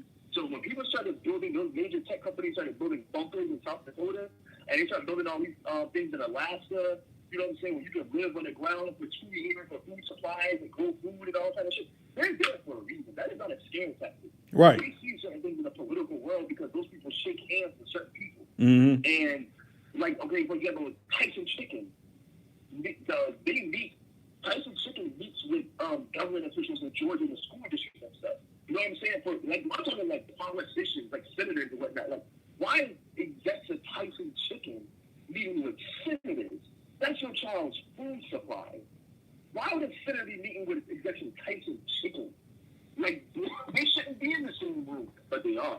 Right. And that's why I said, like, your average 13-year-old, like, I got in my family, like, my 14-year-old cousin Jay plays basketball. He's 6'2", 235. You know what I'm saying? Like, these 14-year-olds, like, these are 14-year-olds. Like, they shouldn't even be that size. I don't give a damn how much weed they eat. They should not be 6'2", 235 at 14 years old. Right. Like, nah. Like, nah. Like, that's what's going on. It's going on. And people need to keep an eye on that. Like, I don't give a fuck. Excuse my language. I don't give a damn what Cardi B and Offset are doing today. I don't care. Right. I'm looking at this fool over here. And that's it didn't used to be like that. Like think about it like this: you can watch a regular news broadcast and they'll bring something up goofy like that. Oh, Offset was caught cheating. Why do I need to know about that? Yes. And that's why I honestly believe that people like, and I don't like to try to put on a pedestal or anything, but those people like the Jay-Z's of the world and like how Nipsey was. They are famous and people know their face, but you don't turn on your TV and see like Jay-Z just out in the middle of the street in the mall, showing in the mall, like, oh yeah, I'm gonna get some popcorn, like these other people do. He doesn't move like that because I think he sees it. Like he's 20 plus years in the game, 30 plus years in the game. He sees it. He knows, like, and he's in those circles now, political circles where he's not a power, you don't make political moves per se. But as far as like his social circle, like he sees what I was talking about, like when I was talking about, wealthy people in America who are privy to information, he rubs shoulders with those people. So I think that's why he sings out of certain cameras, like he sings out of certain circles. He does not shake hands with certain people because he knows what comes with that. And like with that shit, like we're talking about like putting stuff on the news that doesn't even, it's like, why is this on the news? Like those goofy stories like you see on the news, especially on Facebook, it's like people like, I see people debate about Justin Bieber, like going to an NBA game, or like that Lizzo and shit. And I'm like, to me, she's unattractive, fat, and nasty. That's it. I'm not going to sit here and use like 2 days of my time to discuss is fat shaming a real issue. Who gives a damn? If you fat, you fat. Don't even worry about why the hell people like Barack Obama came into office and said, yes, we can. Then he skated on out. And ironically, Donald Trump just skated on in, and Barack Obama don't really speak no more. Like, That's what we need to pay attention to. Right, Stuff and, like and that. let's even go back further. Even George Bush, after it was all George Bush is bad. Once he got out, nobody really started talking about him no more. But think about it. He under his clock, that's when essentially the Patriot Act and all that came in. A lot of people forget about that. You know, and, oh, I don't care about Yep. that. You should. They just renewed the Patriot Act about a month ago. I mean, come on. Yep. Yep. Like even going to the rankings, like me as a kid, I remember going in a barbershop and everybody, man, Bill Clinton, the first black president, he's a real black president. And I'm like, ain't this the same dude who's mass incarcerating like our uncles and shit? Like, ain't this the same dude who threw more black men in jail than any president in U.S. history? Like him and his wife signed up on that bill. Like, it's like people really didn't care. Right. It's weird because people talk about Trump and what he's doing. I'm like, Bill Clinton and Hillary Clinton threw more black men in jail than any presidential cabinet in the history. Yeah, I remember in the '90s when Bill Clinton was the president, I would get stopped more times than a little bit. You know, riding around, you know, just conducting my regular business. Where are you going? What you doing? You know, a lot of brothers were, but you know, he's the first black president. No. Yeah, that whole stop and frisk thing was like, it was like the Wild Wild West. Like, police would just pull up on you and do anything. I told you that was the whole depiction in what's the movie? Boys in the Hood. When training them that stopped by the police. That's what they were showing. Right. Or let's go to it. It happened in my town. Castro. The brother out in St. Paul where he got stopped. Yeah, at the gas station. Yeah, for Orlando Castro. He got stopped. Castillo. Yeah, Castillo, and he had he had permit to carry, and he got gunned down. But a lot of people forget his mother sued, the police department or whatever, got $1 million. Notice every time anybody accepts money, you got to sign that disclosure area where you can't talk about it, or you can't talk about the whatever done happened afterwards. And like, why is that? You should be able to speak, but if you're accepting that money, that legal tender, you cannot speak no more about that. I think a lot of people need to know about that as well. They just think, oh, they just stopped talking. No, they can't talk no more. They got that money. Right. And that's what people talk about, like not the R. Kelly case. What was it? It was some other like child molestation or something case. I think it might have been an R. Kelly case or something, but people are like, yeah, you get paid off. Like, especially like those Catholic guys, like the Penn State guys and all that. Like, once those people come out and tell their story, and it's sort of like even Bill Cosby, like. They said, like, Bill Cosby paid somebody off, like, way back when. And then R. Kelly paid somebody off way back. And it's like, so why are coming out trying to hint that you had, like, if you took the money, like, I never understood getting paid for justice. It's just not something that I stand for. And I think that's why I said we as black people need to put ourselves in a position as a people. Because I'm blessed.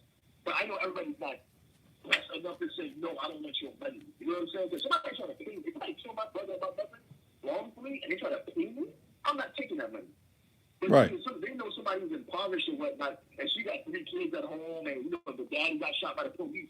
They said, no, we'll give you $200,000 in a settlement, $250,000. Right. Williams just said you got to sign a gag order. That's what it is. You got to be silent. You're taking this essentially hush money, quiet. Yeah, I know you would never see $500,000 in your life, so hey, sign it or not, and they're gonna sign it. They're gonna sign it. Just like in the legal system dealing with public defenders and guilty pleas and whatnot. Like, oh, I know you can't afford a lawyer to fight this case, so hey, plead guilty, you get 4 years. Right.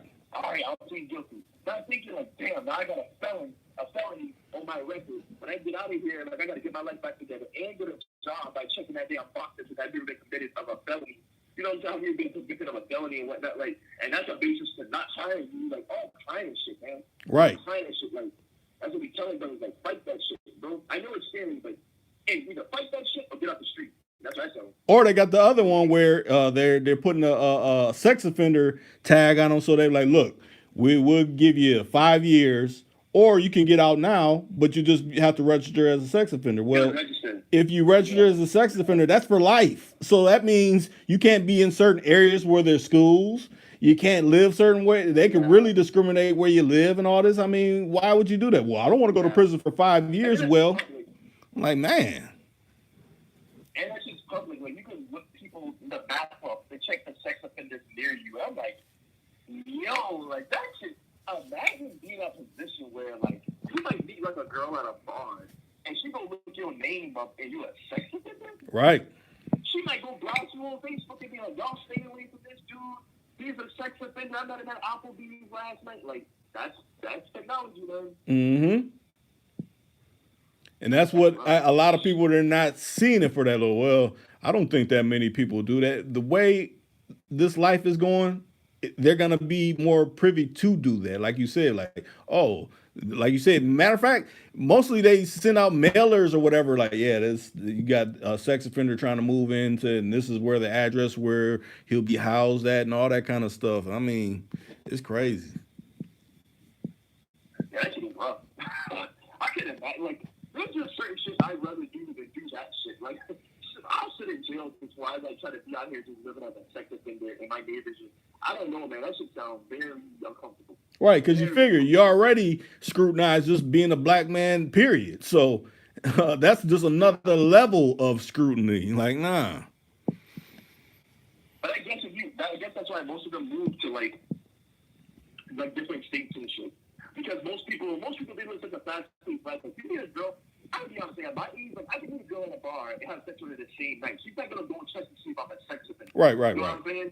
So I think that's why a lot of them go to, like, different states and just, once you can think of a sex offender, like, in a town, like, you know, most people don't live in a New York City or Los Angeles, but you live in a town, like, you say, I don't know, 100,000 people. If you become a sex offender, you just got to leave. You got to leave. Yeah, that's crazy. Rough, man. And your family functions, like your niece got a birthday cookout or something like that. You can't go to that shit. Right, because you're around kids and other strangers' kids. You gotta, you won't be able to do it. You got people dropping a plate off to your house with some cake and shit because you were like, that shit sounds rough, man. It sounds rough.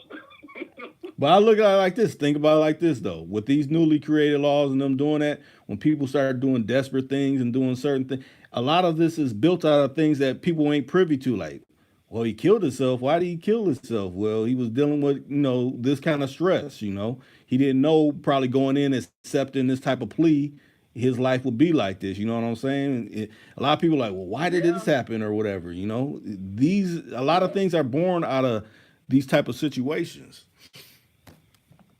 Yeah, but most of the people I know who are in the street, like, they're also, like, on child support. And they'll tell you, like, bro, like, why would I go work, you know what I'm saying, 60 hours a week for them to be like, you cutting my paycheck, but I'm spending 60 hours a week of my life there. So essentially what they're saying is, I don't have time for another hustle, but they're taking my money.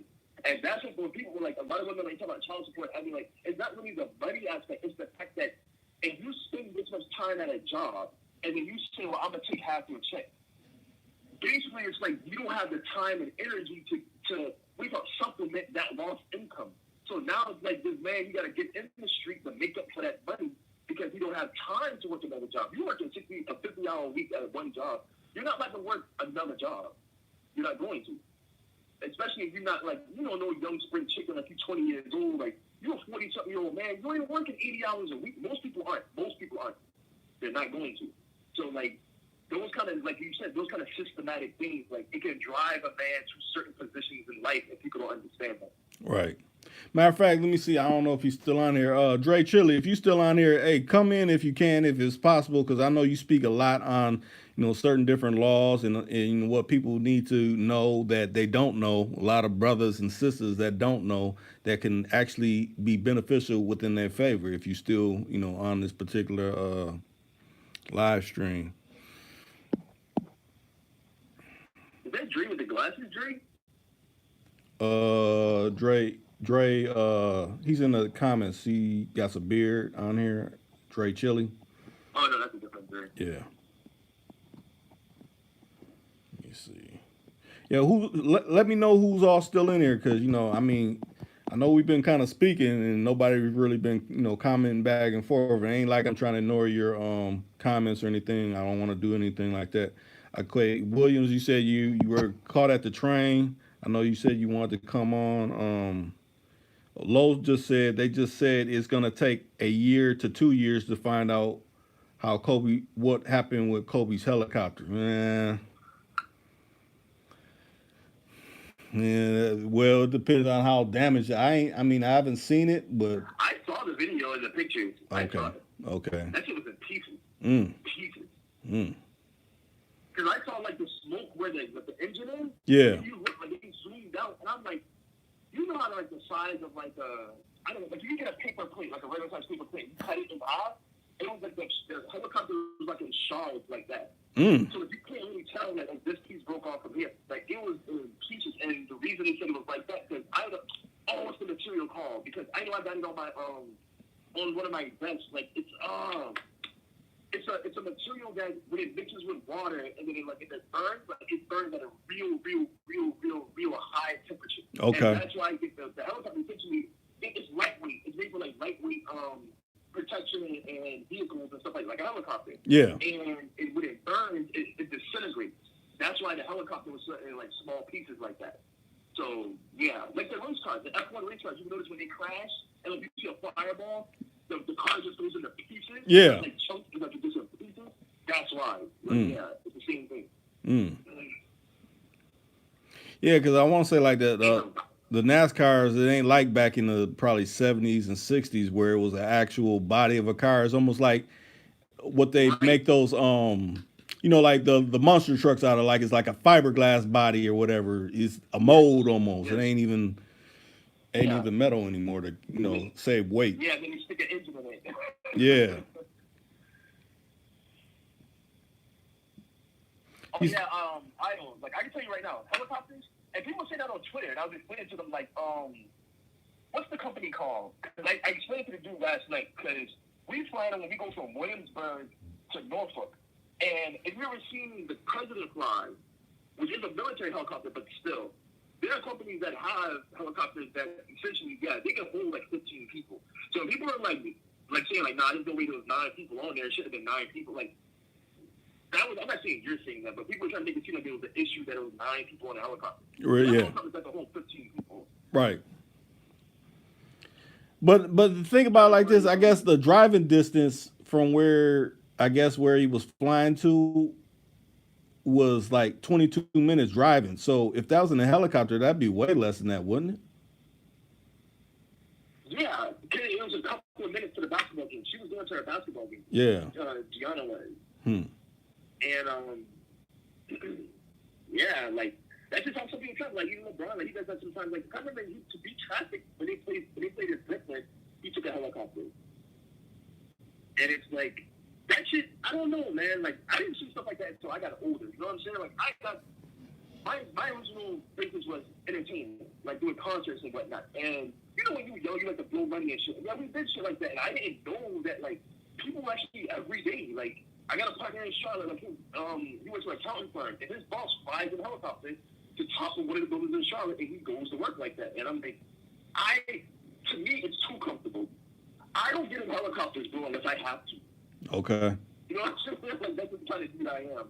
But these dudes, they got that fame and money to where it's like, it becomes regular to them. And this is one of the things where it's like, bro, like, it might sound ignorant and whatnot, but I'm not doing things like that unless I have to. If there's a 20-minute drive to your game, my daughter, we drive in 20 minutes. I don't give a fuck if I got $100 million in the thing. We drive. Right. Because I'm trying to think, what's that one? He's a white drummer. I think he was from Blink 182. He was on a private plane and actually crashed, and he survived. And after that, he's like, you know what? I'm taking buses everywhere. I ain't flying no more because I survived a plane crash. Oh, and Bill Earnhardt just had one of those. Bill Earnhardt Jr. Him and his wife just got into a plane crash like a few months ago, but they survived. And they was on some spook shit like that, like, you know, like maybe an hour drive, you know, ain't so bad, you know what I'm saying? Right. Okay, Lowe said, I think it's Travis Scott. Travis Scott, the drummer from Blink 182. I think it's. Travis Scott did it too, actually. Yeah.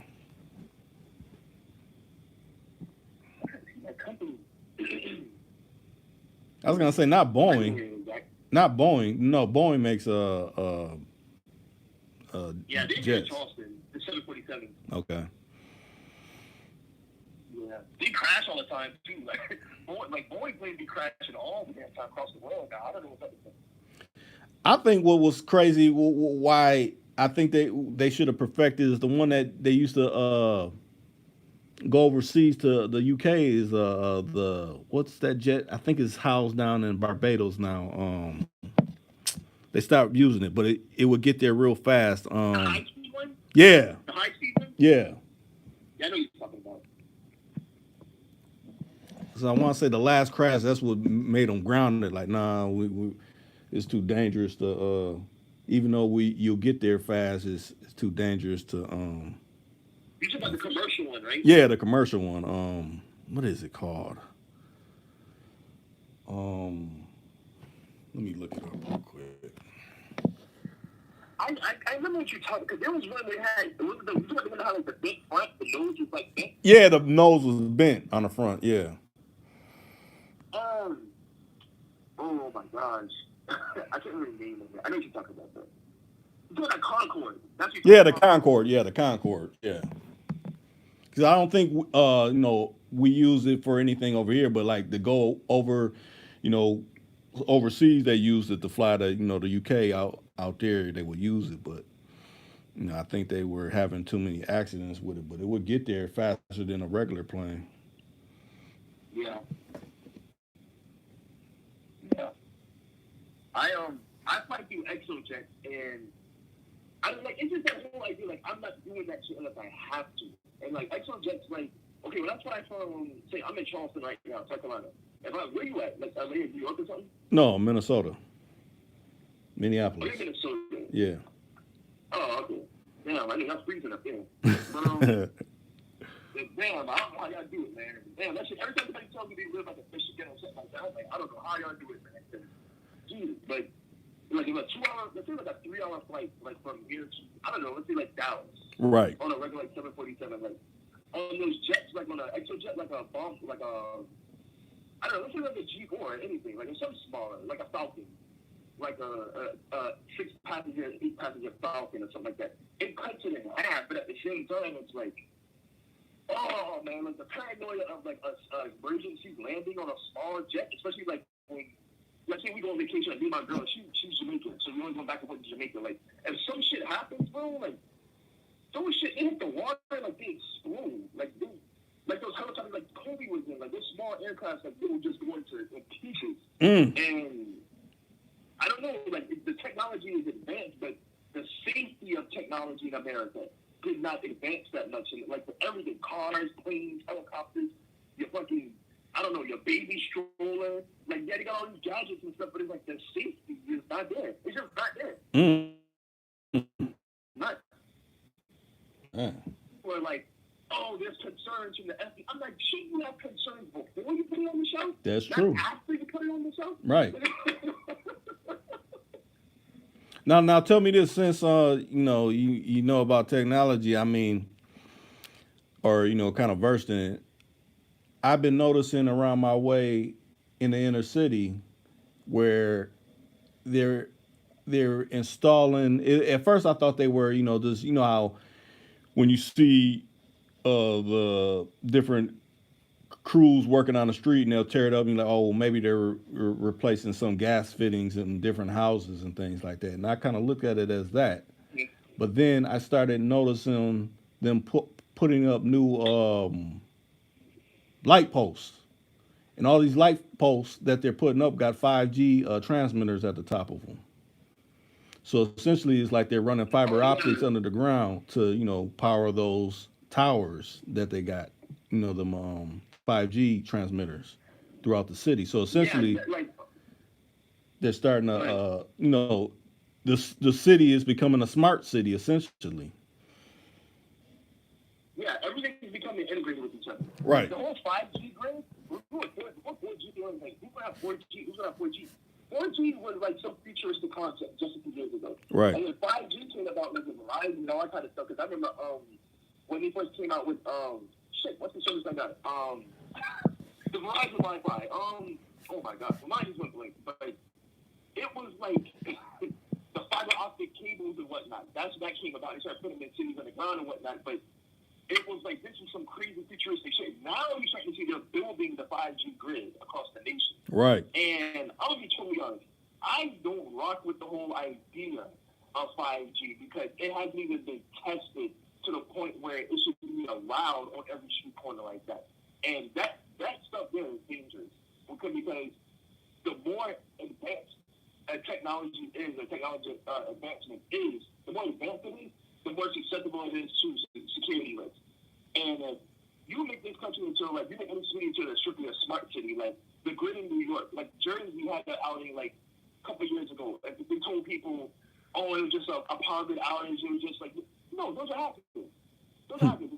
Like people talk about bombs in Iran and like Iran ain't dropping no bombs over here. But I tell you what they will do, they will get up with the Chinese government, and if they hack into the power grid, if they hack into the water supply system, that is what's going to hurt Americans. If you tap into the water supply system and you control how we clean our water, and that water is getting cleaned at all and whatnot, and the filtration systems and water plants, that's how you kill Americans.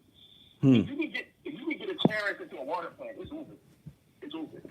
But let me say this too, because I done seen this on two different occasions. One with my own eyes, and then another with a person that I knew that can speak fluent Russian. He said he was in somewhere around by the airport out in Denver, and he was in like a convenience store, and he said he seen two troops that were in military garb, but they were speaking like Russian, but they didn't know he could speak it. And he said from what they were saying, it's like, yeah, these Americans just don't know what they're in for, what will be coming in the near future. And then the guy started speaking Russian. They looked at Spook like, damn, this motherfucker heard what we done said. So to me, it's like they got these troops over here that, why are these troops from, different countries over here already? Just like for myself, it was probably maybe 10 years ago.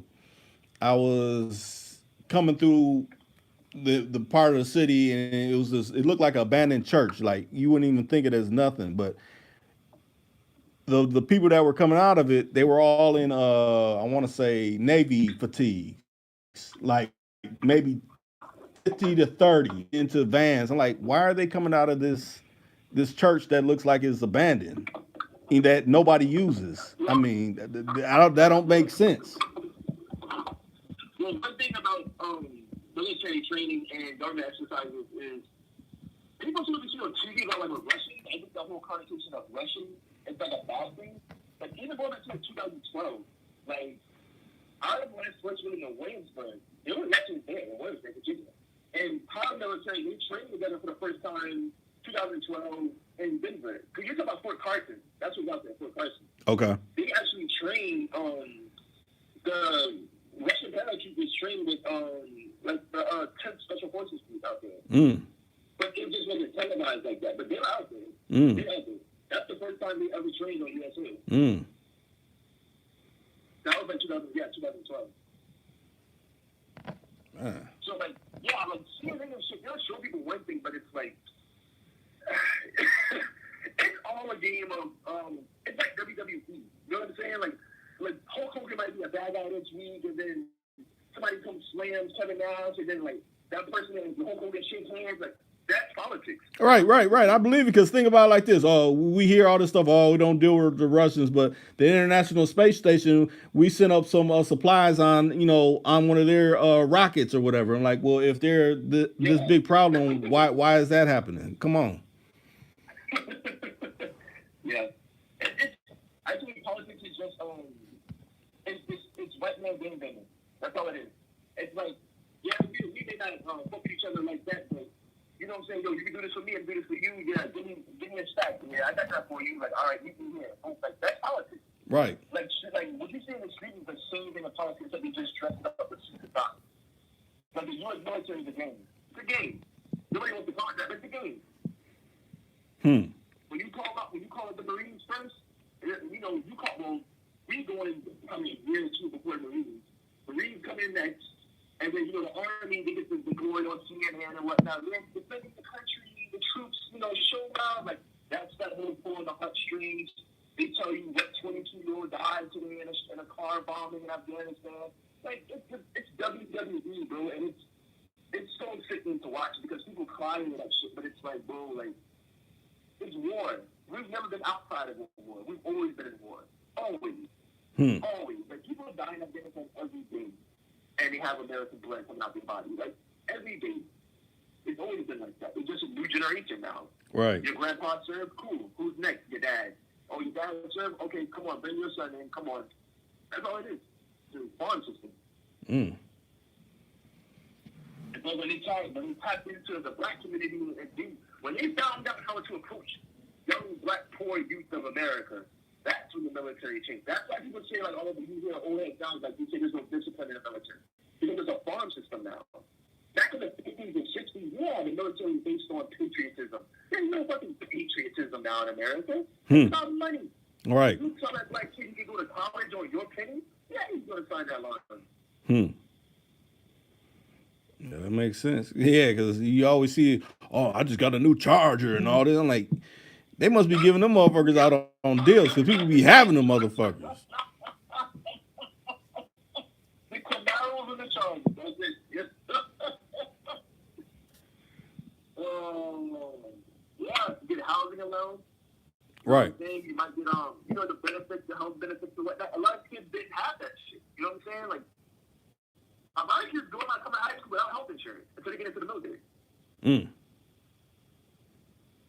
That's crazy. crazy. So you get more money, you get married. That's when you see all the brothers getting married at 21 years old with a baby in the military. Like, man, it's just crazy, man.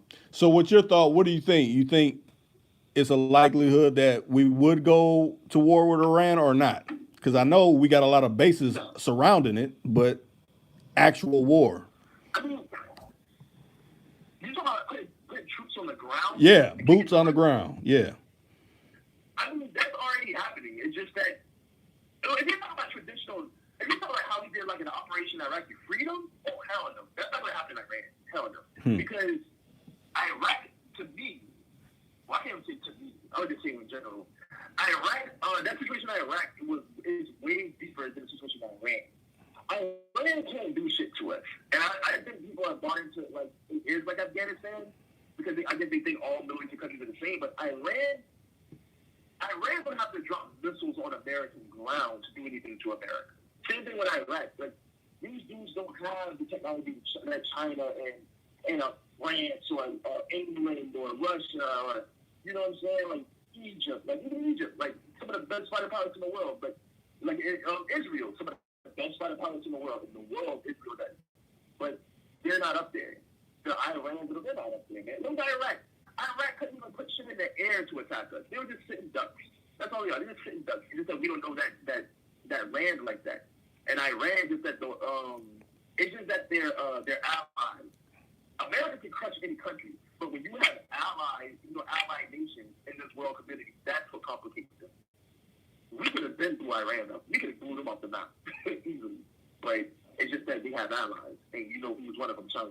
And one thing America doesn't want to do is China's like that dude across the street, like, y'all ain't really fuck with each other, but y'all not going to go start fighting in the street. You know what I'm saying? It's kind of like, oh, I see you too. That's how it is. Okay. Like, that's why we would never go to war with them, because the whole world would probably end. If we went to war with China, the whole world would end. I just think about it like, you think all the things that done transpired, like with Gaddafi, it really wasn't us. It was like mercenaries and things that went in there. And it's like proxy wars. Like, okay, we'll fund these people to get them, without us looking a certain way. Because what turned me off when I heard Hillary Clinton, like, we came, we saw, and he died. When I heard that, and she was like laughing and glorifying, like, okay, you rather laugh about that versus, we got, because think about it, people that really got something, you want to talk to them, but people that you can crush, you don't care. You like, it's a different kind of approach, like China, we have to talk with China or we have to talk with Russia. Ain't none of that, oh, he got to go and talking all this kind of craziness. It's like, who to pick fights with. Right. But that's like that. Capitol Hill is a dude, it's like the block. Like, I tell you, it's literally like the streets, bro. Like, the way if you watch Hollywood, I'm sure you talk about this stuff when you watch. They talk to each other like in that Caucasian, sassy manner. But if you take their skin and turn it black and you turn their rainbow suit body, it's exactly what you see like on Mari. It's exactly what you see like in the streets. It's the same thing. Like the way like that. She was like that bossy chick in high school that people. She was popular, but she had a lot of beef with a lot of people. That's why Hillary Clinton is. Like they ain't gonna try her like that. They tried to bury her, and they succeeded in keeping her out of the White House. That was a win. And that's why she was so pissed about the situation with the emails. It was like the email thing was that big of a situation. It was that it would seem like that big of a situation to the American people. Because if you're sitting here telling me and what I see and what people can even just assume that Hillary Clinton was the only senator sending emails of a private server, please. That dudes are doing coke and everything else. You think sending emails on private servers was some big deal? No, man, we all do that shit. But the fact that they caught Hillary doing it and had proof, that's what did her in. Okay. It's not like everybody do coke, but if you get caught with the coke, you're the cokehead. Okay. Everybody's getting cheated like, oh, he ain't a cokehead. But everybody does it at the party. But you got caught with it. Now, wait a minute. Lowell said, "What happened to parachutes?" Well, I don't think a parachute would have helped on. You got to be a certain altitude for a parachute to even, for it to even work. Yeah. And also, when you're talking low altitude, like base jumping, for example, you have to be in a position where you're free falling. Like you're free falling straight to the ground. If you're spinning in a helicopter, right, you gotta get chopped up. You're panicking. Right. You're panicking. So you're like, ah, all that shit. So, yeah, it'll do you no good. If you gotta worry about the helicopter coming down on you and shit. So. Right. Man, that's crazy. Yeah, because you figure like you said, like, because I don't know what the breakdown time of how much more faster, but if it was driving 22 minutes, flying it couldn't have been more than probably maybe 10 to 5 or something. 8-10 minutes. Yeah, right, something like that. Like 8 minutes. Right. And it's gonna be a low altitude. Right. That's the scary part. It's like at such a low altitude, it's something. Like I said, if something goes wrong in helicopters, they fly at a lower altitude. If something goes wrong, like that's what I feel like. That's the scary part. Like you sitting next to your kid and you know y'all gonna crash and burn. Like what do you say to her, man? Like what do you say to your child when that happens? Right. And it's like, I don't heard people say, well, couldn't they call in that? Like, it ain't no call in on no helicopter. It ain't like a plane where you're way up there and like, hey, we're having problems. Like, no, we got to find somewhere to put this down where hopefully it doesn't, cause too much damage. Yeah, 1,000 feet. Well, you at a 747, you at down 15,000 feet. It's a difference. Right. Yeah. So. And you don't have jet propulsion. Like in a jet, that's why you can do emergency landing in a plane easier because you would have jet propulsion. Like you can actually guide the plane. But in a helicopter, like once that shit starts spinning out of control, it's a wrap, man. That's why helicopters are more dangerous. Yeah, it kind of made me think of the movie Black Hawk Down. And matter of fact, we got a lot of Somalians here in Minnesota, and I'll be thinking about that movie and like, Bill Clinton was in office when that whole thing transpired. Yeah. I was there for the year before that. I was just 6 months. 6 months. That place is hell, bro. That place is hell. Somalia and I was in Yemen. I was in Yemen for like 3 months. And I was like, get me the fuck out of here. That's the first time in my life I was somewhere and I was like, get me the hell out of here. When I was in Yemen. But Somalia, like, that, but I'm going to tell you, the picture they paint about Somalians, those people got their land raped by the British and the Chinese. Like the port, someone that was fishing is their biggest we call it cat crop, I guess we call it. Like that's what they made their living off of the last 2 years. They said when I was there, they went from one fisherman, he went from 2,000 pounds a day of fish. He said now he said on his good days 100 pounds. His good days. And I was like, why is that? And he started showing me that the ships on the coast, they're all Chinese and shit. Like Chinese people are taking over the world, bro. Like you see Jamaica, China has blocked Jamaica. I know they've been buying different portions of Africa and all that, but I ain't heard about Jamaica. Yes. Jamaica has billions of Chinese dollars in it now. I'm talking like whole sections of Jamaica are Chinese now, like plants and shit. Not homes, but like plants and factories. Wherever you see black people with natural resources, Right. China is there. They're Mm. there. They're there. So what do And you that's think why their they what do take you you think their from strategy is behind that?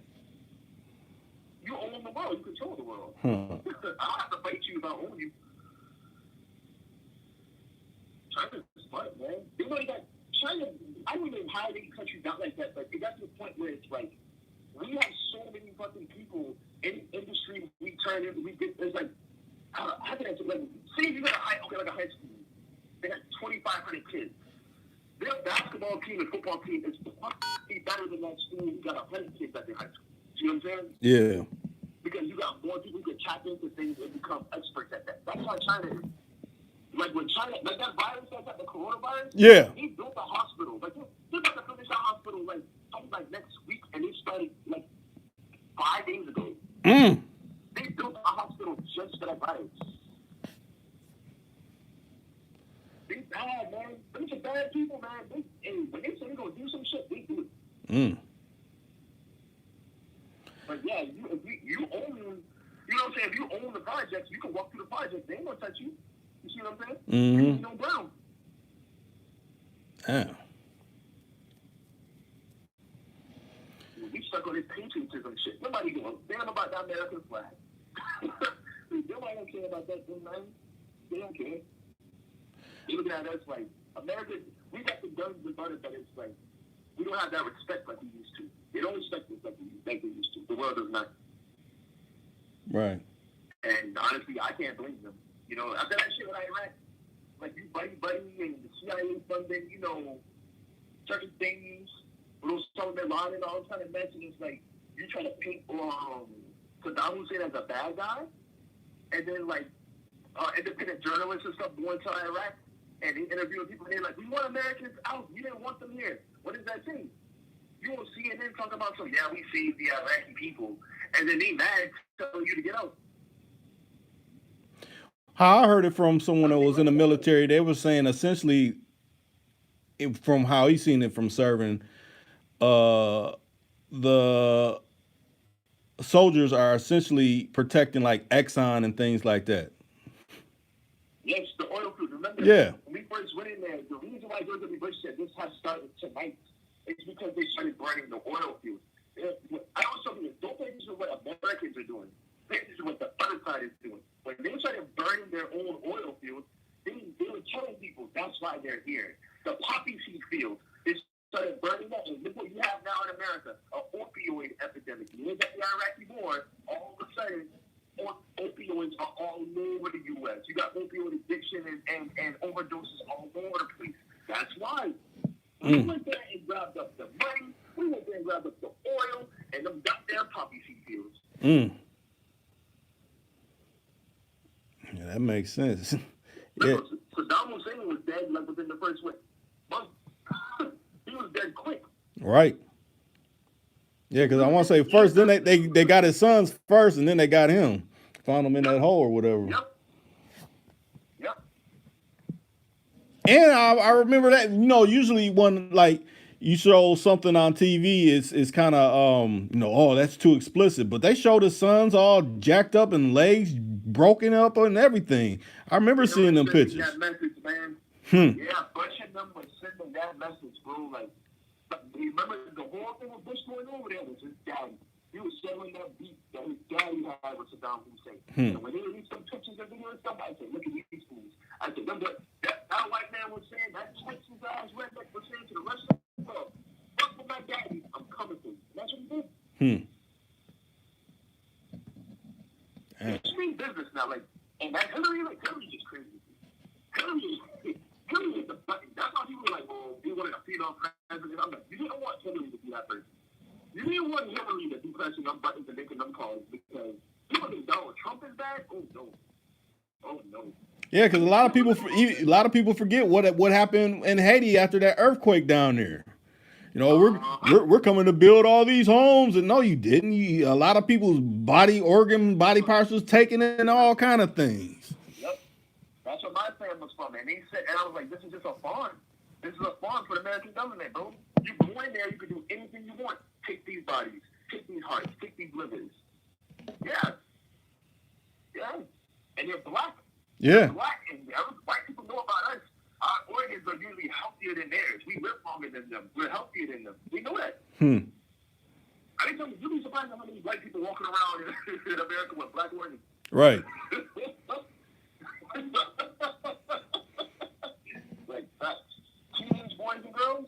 Oh yeah, you get a teenage boy, you get a healthy 18-year-old heart from a black kid. Man, look here, you gonna live a long time. Mm.